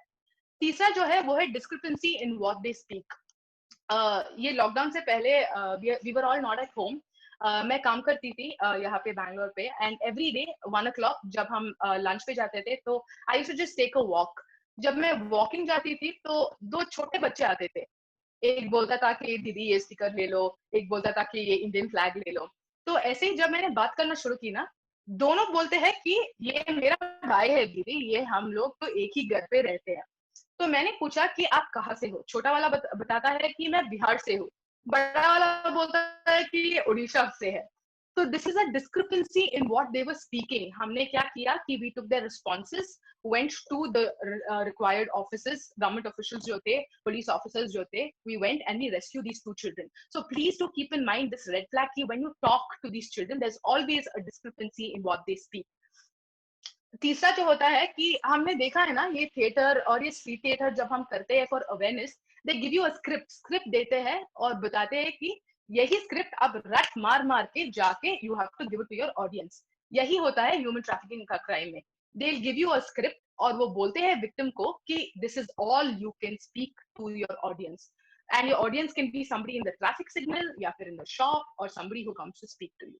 So this is something that you'll have to see for a red flag, that if they are scripted or memorized. Fourthly, what happens is victim or survivor of human trafficking appears to be younger than the reported age. जब हम बाहर जाते हैं ना, like I used to go and have pani puri weekend. एक लड़का था जो मुझे पानी पूरी देता था, and used to ask him आपका एज क्या है, और वो बताता था कि सोचता भी नहीं था, and he would just say मैं 20 की हूँ madam.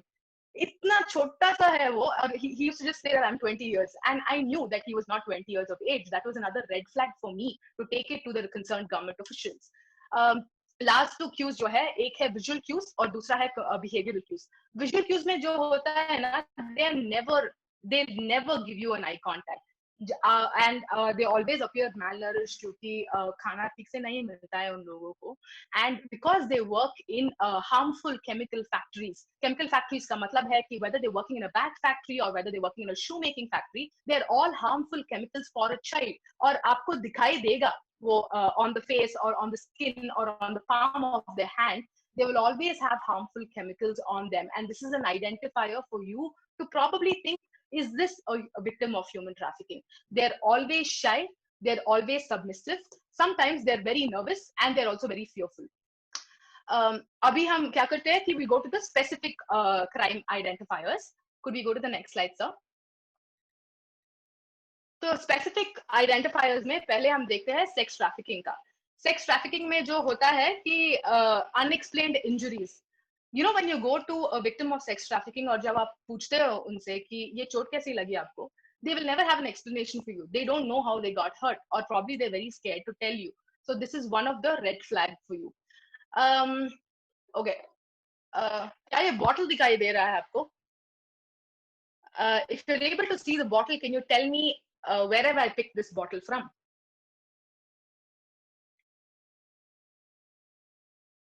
Are you all able to see? आप देख सकते हो कहाँ से है ये bottle?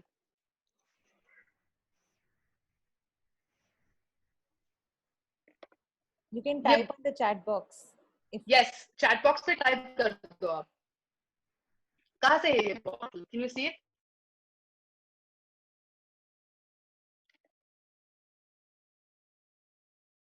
Yeah. Store or marketplace. That is true. It is from a store or a marketplace. लेकिन ये bottle मैंने Puma से लिया है. So how do we know that this bottle is from Puma? We know this bottle is from Puma because there's a branding on this, correct? तो ये branding जो होता है ये object के ऊपर करते हैं, लेकिन victims of human trafficking who are humans, the victims are humans themselves, उसके ऊपर baby branding हो जाता है. They'll put tattoos on them saying that you are my product, you are under me. So this is another red flag for you to know कि maybe शायद ये victim of human trafficking होगी. तीसरे वाला जो होता है कि in India usually they don't wear sexually provocative छोटे कपड़े नहीं पहनते हैं. Even if they wear small clothes or short clothes, they don't wear clothes that are sexually provocative. तो उत्तेजक वाला कपड़े नहीं पहनते हैं इंडिया पे. So when you see somebody who are wearing sexually provocative clothing, that is another indicator for you that probably this person needs help. Finally, ये नया वाला जो शुरू हुआ है ना होटल्स पे और लॉजेस पे जो शुरू हुआ है, लड़की होगी और एक बड़ा आदमी होगा, and they'll go to a hotel. So what happens when you go to a hotel usually? जब होटल जाते हो तो वो registration desk होगा या फिर reception होगा वहाँ पे, and they will ask you to write your name और आपका संबंध क्या है, whoever you go with, and आपका ID details दिखाना चाहिए आपको. लेकिन what happens with the victim of human trafficking is, जब भी पूछते हो आप कि आपका संबंध क्या है इसके साथ, वो बोल देंगे कि ये मेरे पिताजी है या फिर बोल देंगे कि ये मेरा बॉयफ्रेंड है. There is no change in this answer. So this is one of the reasons and one of the red flags that you can find in victims of human trafficking. There are a lot more identifiers of sex trafficking. Like you can see, they work for excessively long hours, they appear malnourished, they have physical injuries, they avoid eye contact, they have behavioral issues, and they can't be alone for a long period of time. So let's go to the next identifier, which is bonded labor. bonded labor जो crime है is still evident in India, and it's very difficult to actually find this crime. लेकिन four red flags for you in bonded labor. एक जो होता है वो है वो लोग ना they'll always be from a different state or from a different network. Sorry, maybe थोड़ा सा network problem है. Okay, तो शायद network problem थोड़ा है, sorry इसके लिए. तो जब bonded labor का identification करना पड़ता है ना, वो sir, could we move to the previous slide?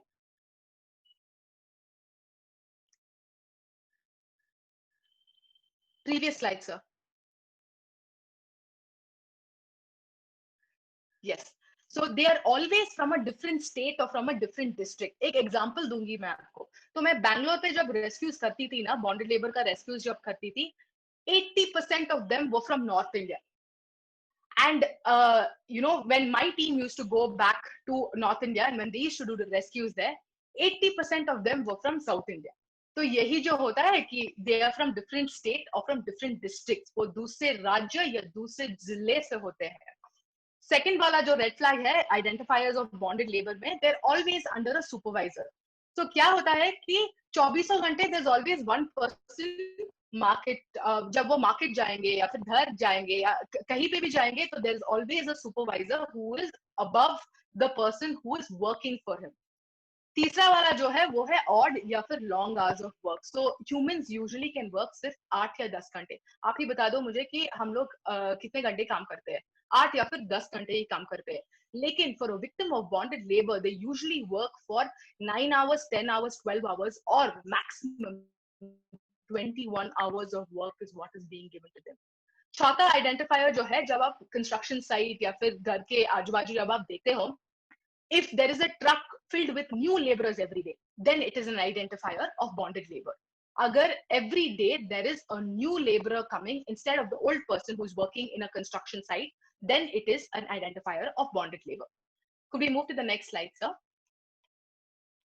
So ये organ trafficking का identifier है और this is one of my last two slides. Organ, अभी तो आप you're thinking ना कि sex trafficking is very easy, madam. Bonded labor तो हम कर देंगे, लेकिन ये organ trafficking कैसे करें हम? So organ trafficking में भी तो थोड़ा सा identifiers है और मैं आपको वो बताना चाहती हूँ. एक जो identifier है वो है कि on the abdomen there will always be a suture, there will always be a cut. पेट के ऊपर there will always be stitches. So ये आपका पहला identifier हुआ. दूसरा identifier जो होता है कि because they are living on one kidney or they're living, you know, on one organ which has already been donated to another person, they're always anemic. वो जो they're always anemic and whatever they eat they're always anemic. तीसरा जो होता है कि वो individuals, जब हम बॉलीवुड मूवीज में जब हम देखते हैं ना कि एक माँ होती है और 2 बच्चे होते हैं और क्लिनिक या हॉस्पिटल से वो लोग बाहर आते हैं और एक बंडल का पैसा होता है उन लोगों के पास, ऐसा ही होता है रियल लाइफ ऑर्गन ट्रैफिकिंग में. There will always be a mother and children or a father or somebody who's poor who's coming out of a clinic or hospital with big bundles of money. This is another identifier of human trafficking. Other identifiers of human trafficking can be that they can always feel pain.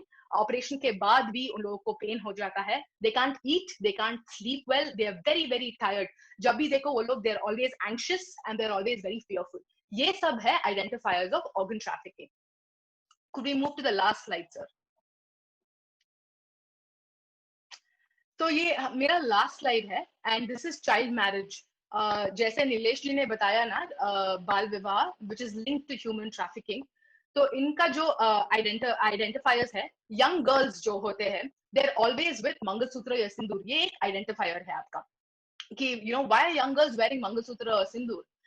The second identifier that we can see is young girls with older men or vice versa.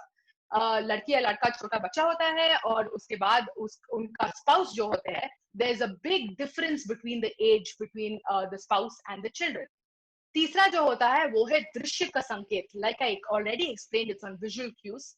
चौथा जो होता है वो है व्यावहारिक संकेत, that is behavioral cues. They're always shy, they're always fearful, और the last one is conversational cues. जैसे मैंने आपको बताया कि जब आप बातचीत करते होगे ना, तब ये आपको पता चलता है कि okay may be there are a victim of trafficking और may be there not a victim of trafficking. So I hope that these identifiers have helped you all. I'm sure that there are some questions that is coming out, and we will answer these questions. Over to Somashri for the part 2 of the training. Thank you, Ravina. And before Somashri starts, I'm just मैं एक poll launch कर रही हूँ. वो poll please participate करिएगा and अपना viewpoints दीजिएगा please. ज़्यादा समय नहीं लेंगे, but आप please quickly इनको answer करिएगा. It will be very helpful. Thank you.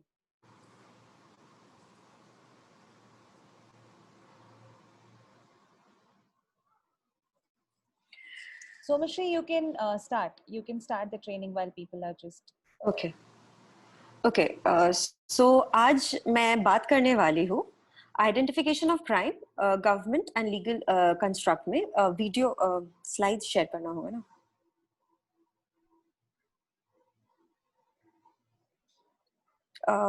Anuj, can you go to the next slide? Yeah. So, हाँ. तो if everyone is ready, then मैं start करूँगी session. Yes, Somashri, please go ahead. Okay, ठीक है. So basically आज का जो session है, मैं ये थोड़ा सा case study based होके चालू करती हूँ. तो basically I took up this case to understand कि ये bonded labor का एक case है. So we'll try to understand whether actually it is a case of bonded labor or not. तो क्या होता है, A के फादर ने एक लोन लिया था B से 1 लाख रुपए का. एंड क्या होता है कि 1 साल के अंदर ही अंदर, वो 1 साल का लोन था और 1 साल के अंदर ही अंदर ए के फादर की डेथ हो जाती है. Now A is not in a position to pay that money, क्योंकि वो काफी छोटा है तो वो पे नहीं कर पाता है. देन व्हाट हैपेंस, ए को बोला जाता है दैट बी बोलता है ए को कि आपको फिर हमारे लिए काम करना पड़ेगा, ये पैसा वापस करने के लिए आपको 5 साल काम करना पड़ेगा एंड आप कोई पेमेंट इसका आपको नहीं मिलेगा बिकॉज आपके पापा ऑलरेडी 1 लाख रुपए लोन ले चुके थे. तो इस कारण अभी आप लोग मुझे बताइए कि आपको लगता है कि ये बॉन्डेड लेबर का केस है? अगर है तो मतलब क्या क्या एलिमेंट्स हो सकता है? कोई वहां पे एडवांस था या फिर कोई अग्रीमेंट था या फिर कोई डिड ए रिसीव एनी पे फॉर हिज लेबर, उसको कोई पेमेंट मिला था, या फिर any of the ingredients of human trafficking जो रवीना ने एकदम फर्स्ट स्लाइड में बोला था, एक्ट मीन्स एंड पर्पस, इसमें से कुछ भी था? तो हम लोग देखते हैं चलिए कि क्या क्या एलिमेंट्स होता है ह्यूमन ट्रैफिकिंग का, बॉन्डेड लेबर स्पेसिफिकली. तो यहाँ पे जो होना चाहिए, जो बॉन्डेड लेबर केसेस होते हैं वहां पे फिजिकल वायलेंस होता है, वर्बल इंसल्ट हो सकता है, फोर्स हो सकता है, सेक्सुअल अब्यूज हो सकता है.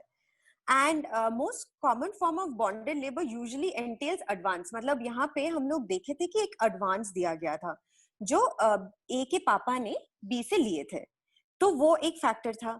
विक्टिम एक्सेप्टेड पेटी cash advance from the employer, मतलब विक्टिम के फैमिली या विक्टिम ने कुछ एडवांस लिया होगा, तो यहाँ पे वो भी एलिमेंट हमें दिखा. सो बॉन्डेड लेबर के सेक्शंस के अकॉर्डिंग ये होना चाहिए, जैसे जो बॉन्डेड BLS है 1976 के. सो इस केस में था एडवांस था, एक अग्रीमेंट था कि 1 साल के अंदर दिया जाएगा 1 लाख रुपए का रिटर्न रिफंड जो भी है. एक यहाँ पे मिनिमम वेजेस का हम लोग बात किए, बट यहाँ पे कुछ भी पैसा नहीं दे रहे, 5 साल काम करवाएंगे और उस बंदे को कुछ भी पैसा नहीं मिलेगा. सो ये एक्सप्लॉयटेशन है. एंड अब्यूज भी कर सकते हैं. इस केस में हम लोग को अब्यूज नहीं दिखा, बट अदरवाइज फिजिकल या फिर ऑफ कोर्स डेफिनेटली एक मेंटल अब्यूज कि आप करो इतना साल, वी डोंट नो कि यहाँ पे फिजिकल अब्यूज भी हो सकता है. सो और जो ह्यूमन ट्रैफिकिंग का एलिमेंट्स है, एक्ट, मीन एंड पर्पस, ये तीनों हमें दिखा क्योंकि यहाँ पे रिक्रूटमेंट हुआ है, एक झूठ डिसेप्शन था, यहाँ पे स्लेवरी का भी एक एंगल हमें दिखा कि विदाउट पेमेंट काम करवाए जा रहे, deception and abuse of power, ये भी था इस केस में. Okay, we'll go to the next case. ये बॉन्डेड लेबर का था. अभी हम लोग सेक्सुअल ट्रैफिकिंग का केस को लेके डिस्कस करेंगे. तो we have set a case, but while Megha was sharing her story, I just thought कि maybe we can relate to that case as well. तो मेघा बोल रहे थे काफी मतलब उनका जो स्टोरी था, तो वहां पे these people knew कि ये बंदी इसका अभी मनी रिक्वायरमेंट है, इसको अब्यूज कर सकते हैं, इसका अभी she will be agreeing to do it. तो ये कारण से उसका अब्यूज ऑफ पावर हुआ and they made her pushed her into the sex trade and exploited her.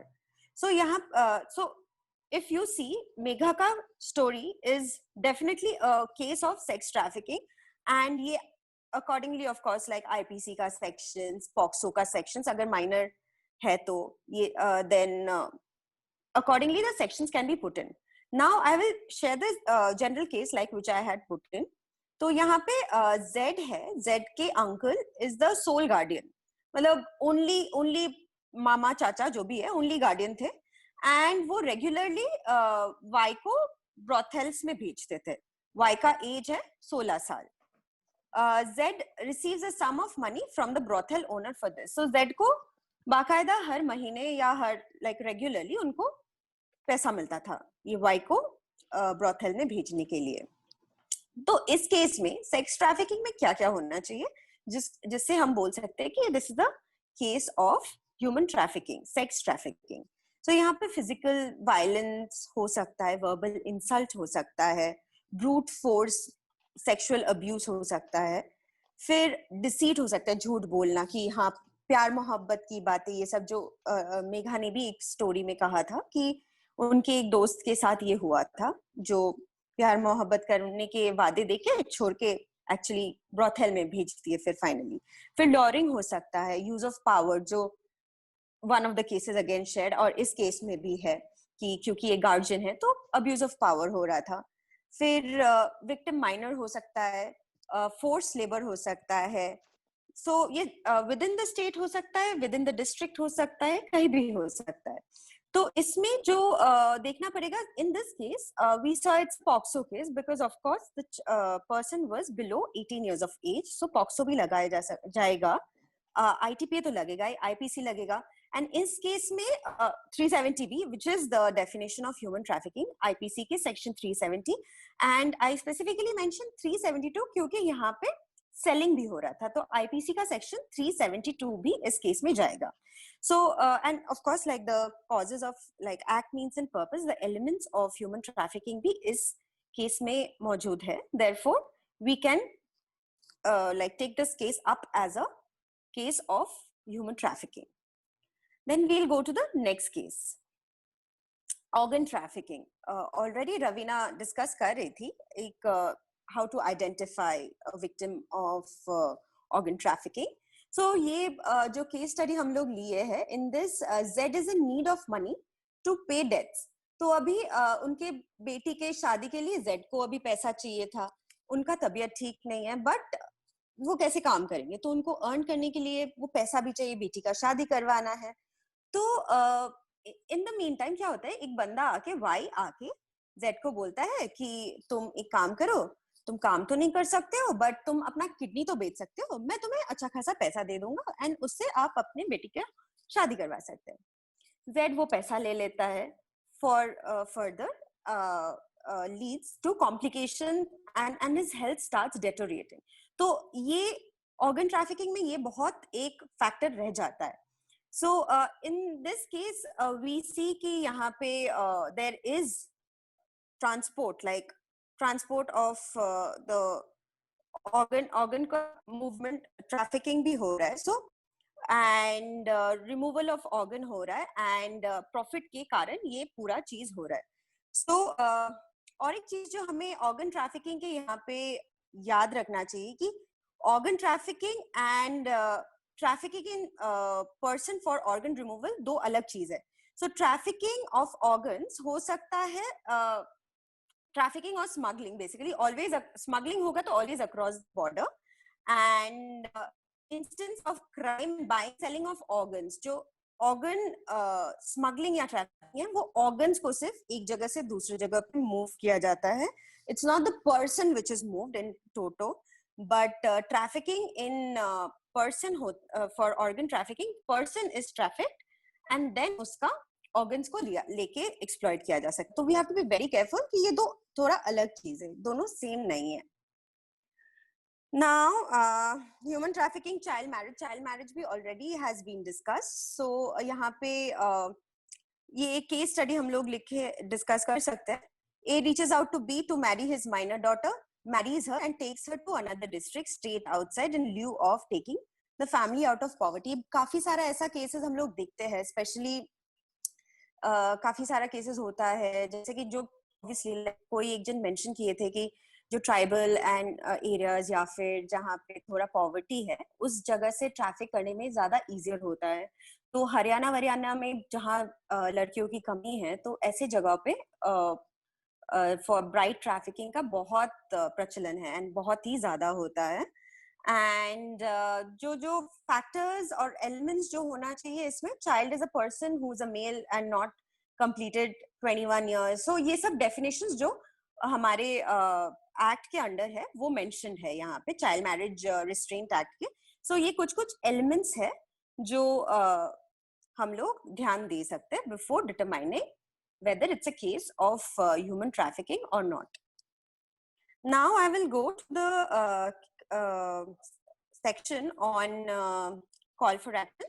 So basically इसमें हम लोग डिस्कस करेंगे कि कहाँ कैसे who can file a complaint and a little in detail about the whole thing. So who can file a complaint?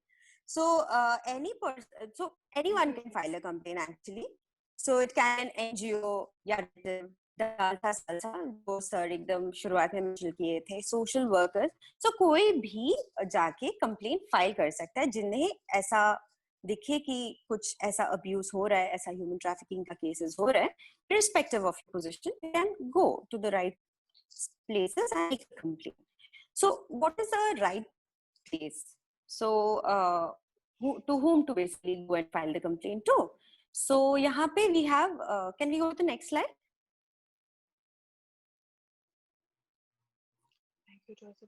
Hello.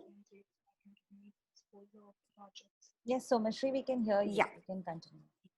Yeah. So where we can file the complaint, ये NCPCR में कर सकते हैं, फिर चाइल्ड लाइन में कर सकते हैं, women helpline में. So this is a list of places where we can go and file the complaint. But the primary place for filing a complaint should be at a police station. And this complaint can be received by any of the following authorities जो यहाँ पे हम लोग mention किए हैं. So यहाँ पे भी आप कर सकते हैं. But primary authority होगा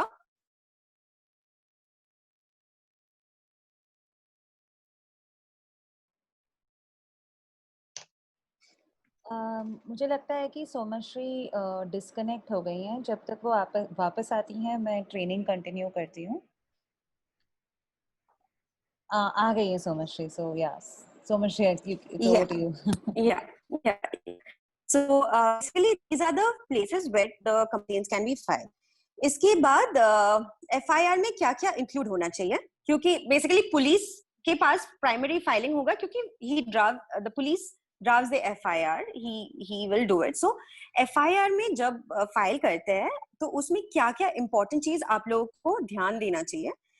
तो आप लोग को देखना चाहिए कि रेलेवेंट सेक्शंस जो है, रेलेवेंट एक्ट्स जो है, जैसे कि हम लोग ऑलरेडी डिस्कस किए इससे पहले कि बॉन्डेड लेबर है तो बॉन्डेड लेबर एक्ट होगा, अगर सेक्सुअल एक्सप्लॉयटेशन का केस है तो ITPA, POCSO, IPC, and accordingly the relevant acts and sections needs to be incorporated in the FIR. इसके बाद detail of the source, transit, destination, जो एकदम शुरुआत में डाविना ने भी डिस्कस किया था कि कहाँ से सोर्स क्या था, ट्रांजिट कैसे हुआ, डेस्टिनेशन फाइनली कहाँ पे एक्सप्लॉयटेशन हुआ. ये सारे चीजें हमें FIR में एकदम ऑर्डर में लिखना चाहिए because that's the primary documents. These things have to be there. इसके बाद telephone numbers, cell numbers, internet sites, cover, address etcetera of the suspect. अगर कोई वेबसाइट, अगर कोई पोर्नोग्राफिक वेबसाइट है तो वो वेबसाइट का डिटेल्स रह सकता है. कोई टेलीफोन नंबर हो तो वो सब भी जितना हो सके इनकॉर्पोरेट कर दीजिए. फिर एक ब्रीफ डिस्क्रिप्शन देना चाहिए कि कैसे हुआ, the scene of the crime, कि ठीक है यहाँ पे सब कुछ ऐसे था एंड यहाँ से एंट्री था, like brief of an overall idea of the entire thing, material objects क्या क्या था, क्या क्या सीज हुआ है, सीजर लिस्ट बोलते हैं हम लोग उसको, तो वो क्या क्या वहां पे कैसे डिस्क्रिप्शन था और क्या क्या सीज हुआ है when suppose it's a red, तो रेड में क्या क्या आप लोग को दिखा, क्या क्या आपको मिला, so these things have to be noted. इसके बाद name of the officers, NGO, witness who accompanied the police party for the rescue, अगर रेस्क्यू हो रहा है तो उन लोगों का डिटेल में नाम होना चाहिए कि कौन कौन गया था। Many a times because of security reason these things have to be kept in abeyance, like आप नहीं कर सकते, but then you have to like at least कुछ important names has to come in because that's the mandate, like the officer who's doing, आयो का नाम अगर नहीं रहेगा, who do you contact? If the NGO which is doing the rescue, then who do you contact?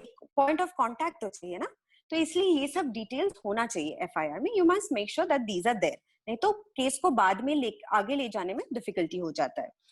Details of physical injuries, trauma noticed in the victim, so trauma अगर कुछ होता है लाइक या फिर फिजिकल इंजरी, ब्लीडिंग हो रहा है या कुछ भी, ये सब डिटेल में भी होना चाहिए, मेंशन होना चाहिए। और अगर suppose there has been sexual exploitation, then the tests have to be accordingly done, those reports eventually should come in, like यहाँ पे तो फिलहाल like in the prima facie thing आपको ये details लिख देना चाहिए कि फिजिकल इंजरी हुआ है, ट्रॉमा है, ये अभी आना चाहिए, then it comes later कि आप जो two finger test या फिर जैसे भी accordingly the tests which needs to be done, those will be incorporated। इसके बाद हम लोग काफी बार सुनते हैं कि 161 स्टेटमेंट है, 164 स्टेटमेंट है, but what is 161 statement, like suddenly 161, क्या चीज का 161? So it's it can 161 statement जो बोला जाता है वो basically recording of statement by police officer, and 164 जो है वो बेसिकली 164 CRPC का है, it's recording of statement by the magistrate. So obviously, since this is when the case will progress, so the first 161 will come up. So 161, that is recording before police officer will proceed या आएगा before 164 statement, which is before the magistrate. So 161 statement के दौरान क्या क्या होना चाहिए? अगर कोई फीमेल विक्टिम है तो वो फीमेल विक्टिम को कोई लेडी पुलिस ऑफिसर ही उनको प्रश्न पूछे या उनके प्रेजेंस में ये हो। सो मेनी अ टाइम्स हो सकता है कि लेडी पुलिस ऑफिसर नहीं है बट 161 तो लेना है, तो इन दैट केस कोई अगर कोई रेस्क्यू का केस है तो फिर कोई एनजीओ की कोई जन हो सकती है फीमेल जो she can be present during the 161 statement by the girl, the survivor. Then you must ensure that the victim or the survivor is comfortable and is in a position to give her statement.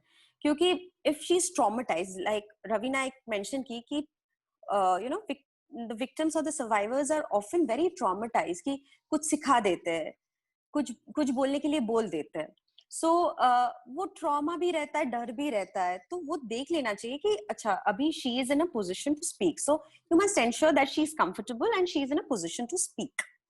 इसके बाद recording of witness of statement of a person below 15 years shall be done in a place where he or she is comfortable. So basically अगर कोई lady होती है या फिर कोई बच्चा 15 साल के नीचे होता है तो जहाँ पे वो कंफर्टेबल हो वैसे ही जगह पे हो, क्योंकि काफी टाइम हो सकता है पुलिस बोले कि नहीं आपको पुलिस स्टेशन ही आना पड़ेगा, but then you can say no, like if it's a minor, then of course or it's a lady, they can record the statement at a place where she is comfortable. Ensure that the IO records if there are any harm factors. So IO को ये record करना चाहिए कि कोई threat हो सकता है या कुछ abuse हो सकता है, अगर तो ये सब जो 161 statement है उसमें ये record हो कि there is some sort of a threat, there is some sort of a harm which may come if maybe the accused is released, or if the girl is placed or the child is placed in a certain, like whoever is the survivor is placed in a certain place.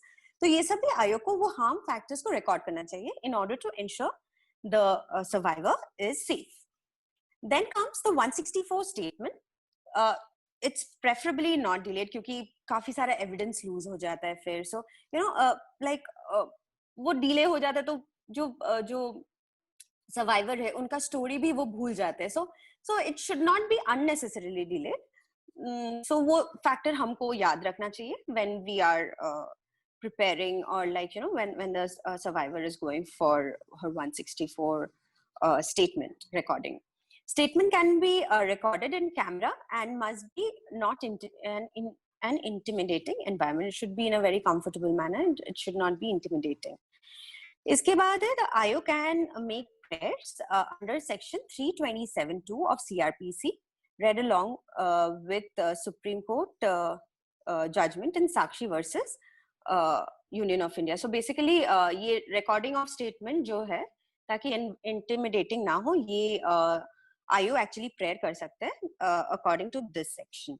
And Sakshi versus Union of India में भी यही बोला गया है कि it should be at a place where it's comfortable.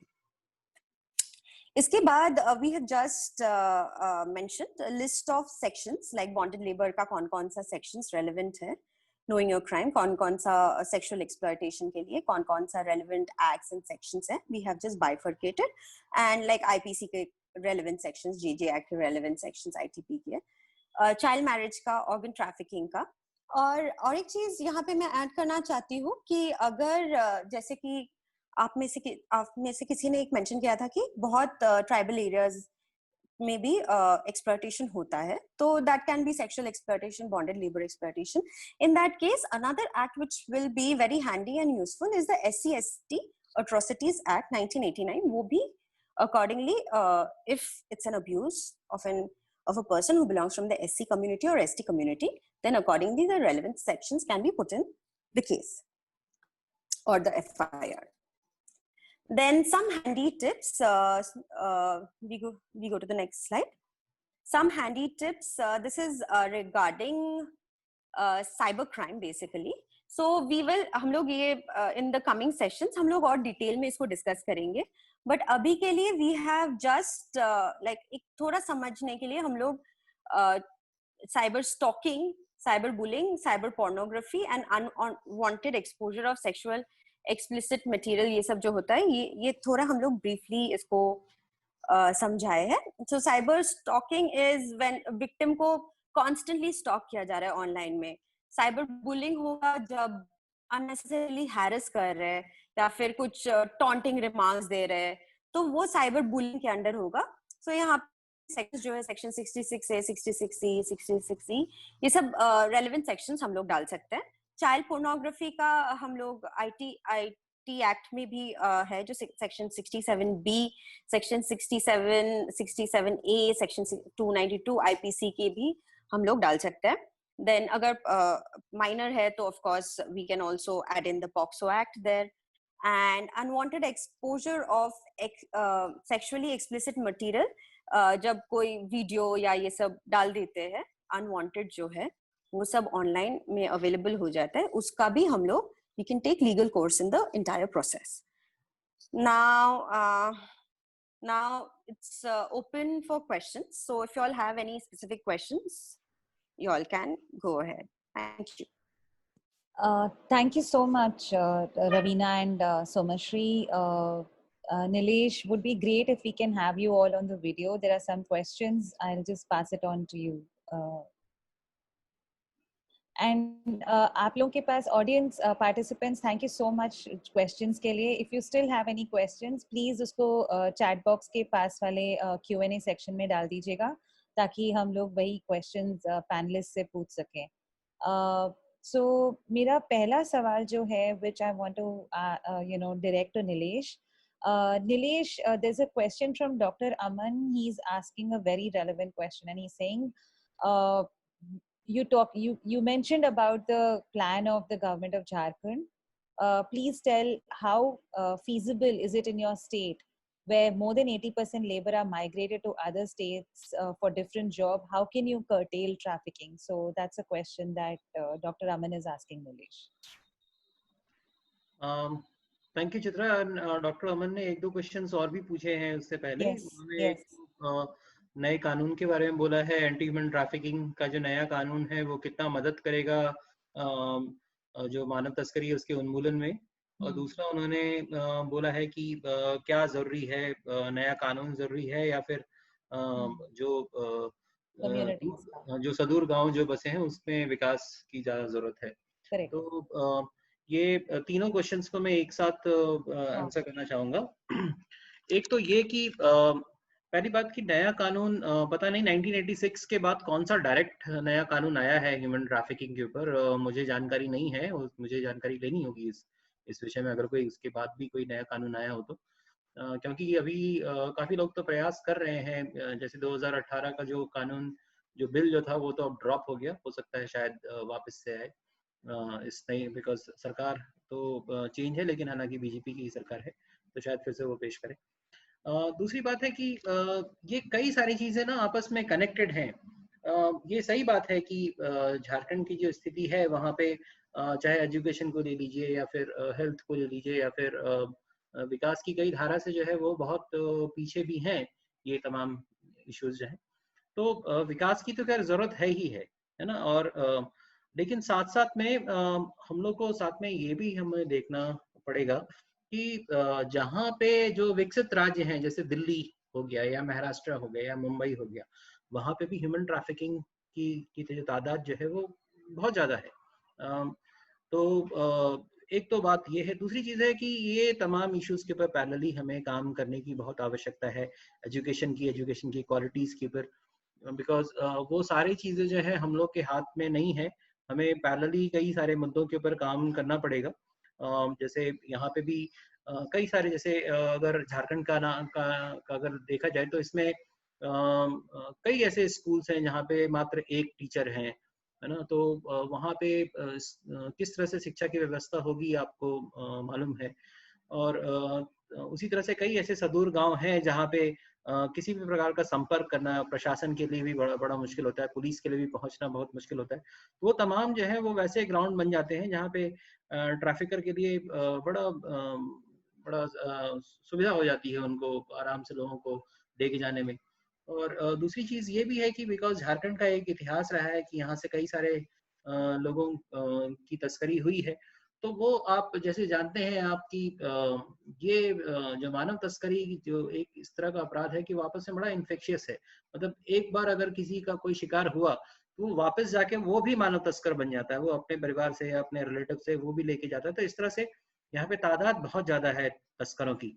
तो एक तो बेरोजगारी भी बहुत ज्यादा है, जैसे डॉक्टर अमन ने कहा कि भाई 80% लोग अगर माइग्रेट करते हैं, तो ये सही बात है, लोग तो माइग्रेट यहाँ से करते हैं और यहाँ पे रोजगार की सुविधाएं जो है उतनी उपलब्ध नहीं है, यहाँ पे इंडस्ट्रीज उतनी नहीं है, और झारखंड शुरू से ही जो है वो सोर्स स्टेट रहा है, बाकी जगह लोग जाते हैं यहाँ पे कमाने के लिए। तो अगर अच्छा होगा अगर यहाँ पे हम लोग एग्रीकल्चर के ऊपर काम कर पाए, यहाँ पे उनको जॉब दे पाए तो तमाम अच्छा रहेगा। लेकिन दूसरा स्टेप हम लोग ये ले रहे हैं कि कैसे ये ठेकेदारों के माध्यम से ना जाकर और किस तरह से हम लोग रजिस्टर्ड करा के उनको भेज पाए, जो कि सामने आया भी अभी कि कैसे हम लोग रजिस्टर्ड करा के इनको भेजें ताकि अन्य सुविधाओं का भी लाभ उठा पाए। तो उसके लिए अब सरकार जो है वो प्रयासरत होगी कि बाहर जाएं, लेकिन वो अनसेफ माइग्रेशन ना हो, माइग्रेशन हो लेकिन अनसेफ ना हो। एक तो ये साथ में मैं उसमें कहना चाहूँगा। और ये है कि जो हमारी जो एजुकेशन है उसका स्तर जो है वो बेहतर हो पुलिस के साथ उसका।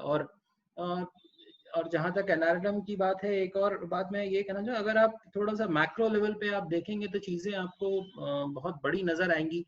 जैसे 80% लोग माइग्रेट करते हैं, ये एक बड़ा फिगर आपको नजर आता है, लेकिन आप अगर माइक्रो लेवल पे थोड़ा उसको जाके आप उसको देखें, किसी एक गांव की बात करें, एक टोले की बात करें, तो आपको पता चलेगा कि यहाँ पे उस गांव में 2 या 3 लोग हैं जिनकी तस्करी जो है वो हुई है, या तो वहां आप पूरे समूह को उस 2-3 घर के लिए काम करना और प्लस ये मैप करना कि कौन से लोग ज्यादा वल्नरेबल, कहाँ से तस्करी हो सकती है, उनके लिए काम करना थोड़ा आसान होगा। रादर उस पिक्चर को थोड़ा इनलार्ज करके बड़ा करके देखें तो एकदम से लगता है कि अब क्या कर सकते हैं इसमें, आप थोड़ा असहज महसूस करते हैं। हमको लगता है उस तो गांव के स्तर पे थोड़ी इसकी प्लानिंग करनी चाहिए, लोगों को इन्वॉल्व करना चाहिए। तो पुलिस और लोग और ये तमाम जो न्याय व्यवस्था है और जो सरकार के जो विभाग हैं, अगर क्लोजली अगर काम ना करें तो फिर इनको कंट्रोल करना थोड़ा मुश्किल होगा। सिर्फ अगर वो सोचें कि पुलिस में ही कि पुलिस ही की ये काम है, या सरकार के विभाग का ही ये काम है, या फिर सिर्फ एनजीओ का ये काम है, तो शायद नहीं हो। तो हमें लगता है पूरे नागरिक संगठन और जो सामुदायिक संगठन है, दोनों को मिलकर काम करना पड़ेगा। तो that was the answer. Thank you so much, Nilesh, for that detailed answer. मेरा अगला सवाल I would want to direct to Ravina. Ravina, there's a question on how does the government help in rescues? If you could just elaborate that. Yeah. So when we talk about the government, I think there are different departments that are coming together when it comes to rescues. So I think this is covered by Somashri already. She already spoke about where to go and what sort of like reach out to. But some of the departments together for this can be the RDPR department, the police department, can be the DA together, or your CBOs that includes your Tahsildars and the other officers who come together for the rescue. So how they do the rescue is you'll have to explain to the government as to what you have seen, and after that they would take it forward from there and they would come with you. You can take them to the crime situation or to the crime scenario and they will do the rest of the process, but you just have to be with them because you are the first evidence and you have seen the crime, and therefore that is how it follows. I hope it helps. Thank you, Ravina. Somashri, you have a very difficult question to answer. This is from Tapan. But I think this is most difficult question, and I think this is one of the biggest challenge we have also. And I think that's something that even at Space to Grow we really want to work on, which is basically fight digital trafficking. So the question is, how do you stop this? How do you stop digital trafficking? You're on mute, Somashri. It's the same question as how do we stop human trafficking from happening? First, like digital trafficking is also a part of human trafficking. So of course, like human trafficking, we are fighting against human trafficking. In the same way, at the digital platform also, we have to do the same. So we cannot be silent when we see someone getting exploited. We have to take the right steps. We have to inform the right authorities. We have to approach the cybercrime departments. Like we often think, okay, that कि ये जरूरत नहीं है. Sorry, I started speaking in English. So काफी बार ऐसे हमें लगता है कि ये तो हमारा केस नहीं है, किसी को लाइव या फेसबुक में किसी को कोई भी अब्यूज कर दे रहा है, बट हम लोग का केस नहीं है तो हम लोग नजर नहीं डालते, बट एक्चुअली उससे हम लोग वो क्राइम को एनकरेज कर रहे हैं. या फिर कोई प्रैंक कॉल ऐसा आता है ना, काफी बार मेरे साथ भी हुआ है कि एक बार कॉल आ गया कि कुछ फालतू का कमेंट कर दिए कि like anything, like they get our numbers from anywhere and abuse हो गया, कुछ भी बोल दिए. But what we do, we ignore that. वो हम लोग को इग्नोर नहीं करना चाहिए. We should take it up. अभी जैसे हमारा काफी सारा साइबर अभी अगर सेक्सुअल एक्सप्लॉयटेशन हो रहा है तो we also have a website अभी, जो मैंने लास्ट सेशन में भी डिस्कस किया था. तो वहां पे जाके अगर आपको अनकंफर्टेबल लगे, कोई औरत का मतलब उनका अब्यूसिव लैंग्वेज या कुछ बात कर रहे, तो तब क्या करना चाहिए? तब we can't always go and approach the police कि हाँ register कर लो. So of course the government has also come up with this website, so we can register this there. The most important thing is like, see, this is a huge network. So it's not possible, like sir also mentioned a while back, it's not possible by one person to fight the crime. It is unitedly हम लोगों को ये fight करना पड़ेगा. तो अगर cyber cases भी आ रहा है तो we need to report, which जो हम लोग बहुत लैक करते हैं. हम लोग करते ही नहीं है, इग्नोर कर देते हैं. कोई पॉर्न वेबसाइट का हम लोग कहाँ जाके क्या कर रहे हैं, कोई किसी का अब्यूज देख रहे तो हम लोग लाइक काफी जन पॉर्न वेबसाइट को वैसे एंटरटेन कर दे रहे हैं. तो this cannot be like this is a battle, literally battle. Human trafficking is a battle in itself, and this is a subsection, like cybercrime is a subsection. So और awareness on cybercrime भी अभी काफी कम है, जो हम लोग हमारे future sessions में भी हम लोग डिस्कस करने वाले हैं, जहाँ पे हम लोग और डिस्क्रिप्शन में इसको और डिस्क्रिप्टिव वे में इसको हम लोग समझाएंगे कि क्या क्या है और क्या क्या करना चाहिए. So yeah, for now it is like you need to be, every person needs to be vigilant and make sure you do your part. So that's what I would like, and that's my answer. Like, if you see something wrong happening, go and file or register a complaint and do the necessary thing. Sure. So I think we're running out of time, so I don't think we can take any more questions at this point in time, but I'm just handing over to Himanshu for the closing remarks for the session. Thank you so much.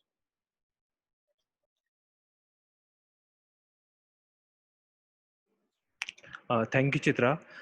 मैं आशा करता हूँ कि सभी प्रतिभागियों को ये session काफ़ी जानकार लगा होगा।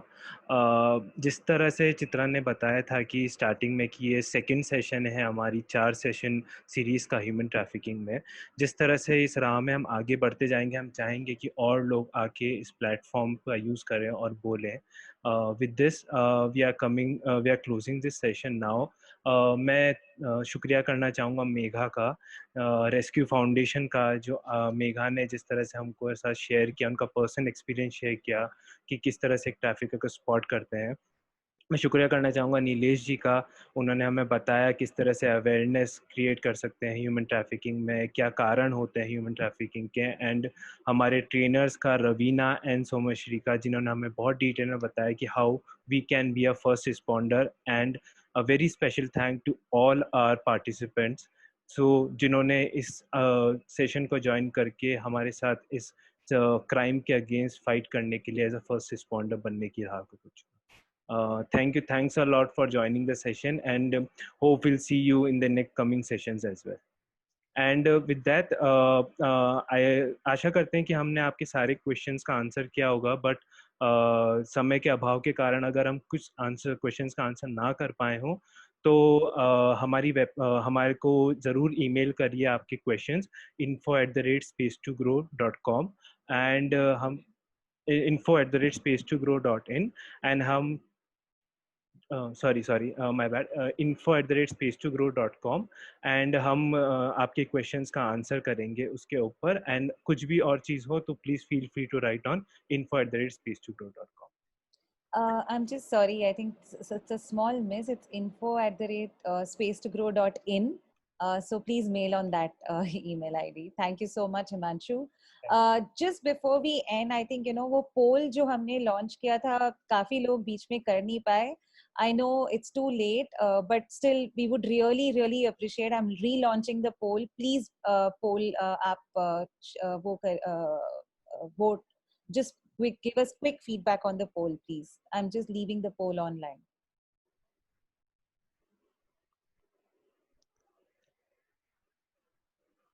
And to all the participants, after the session, you'll have some quick surveys as well. 7 questions about this session. So please fill out the survey as well. It will be helpful for us आने वाले session में किस तरह से हम training को और better बना सकते हैं. Thank you so much. I can see people are polling. So please continue and finish the polls.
That's the poll results. It's amazing. There were 67% of the participants हैं जो पहला training भी attend कर चुके हैं. So this is really very amazing, because if we can continue to attend these sessions, I'm sure by the end of it, we will have enough information कि हम लोग first responder बन सके. Thank you so much.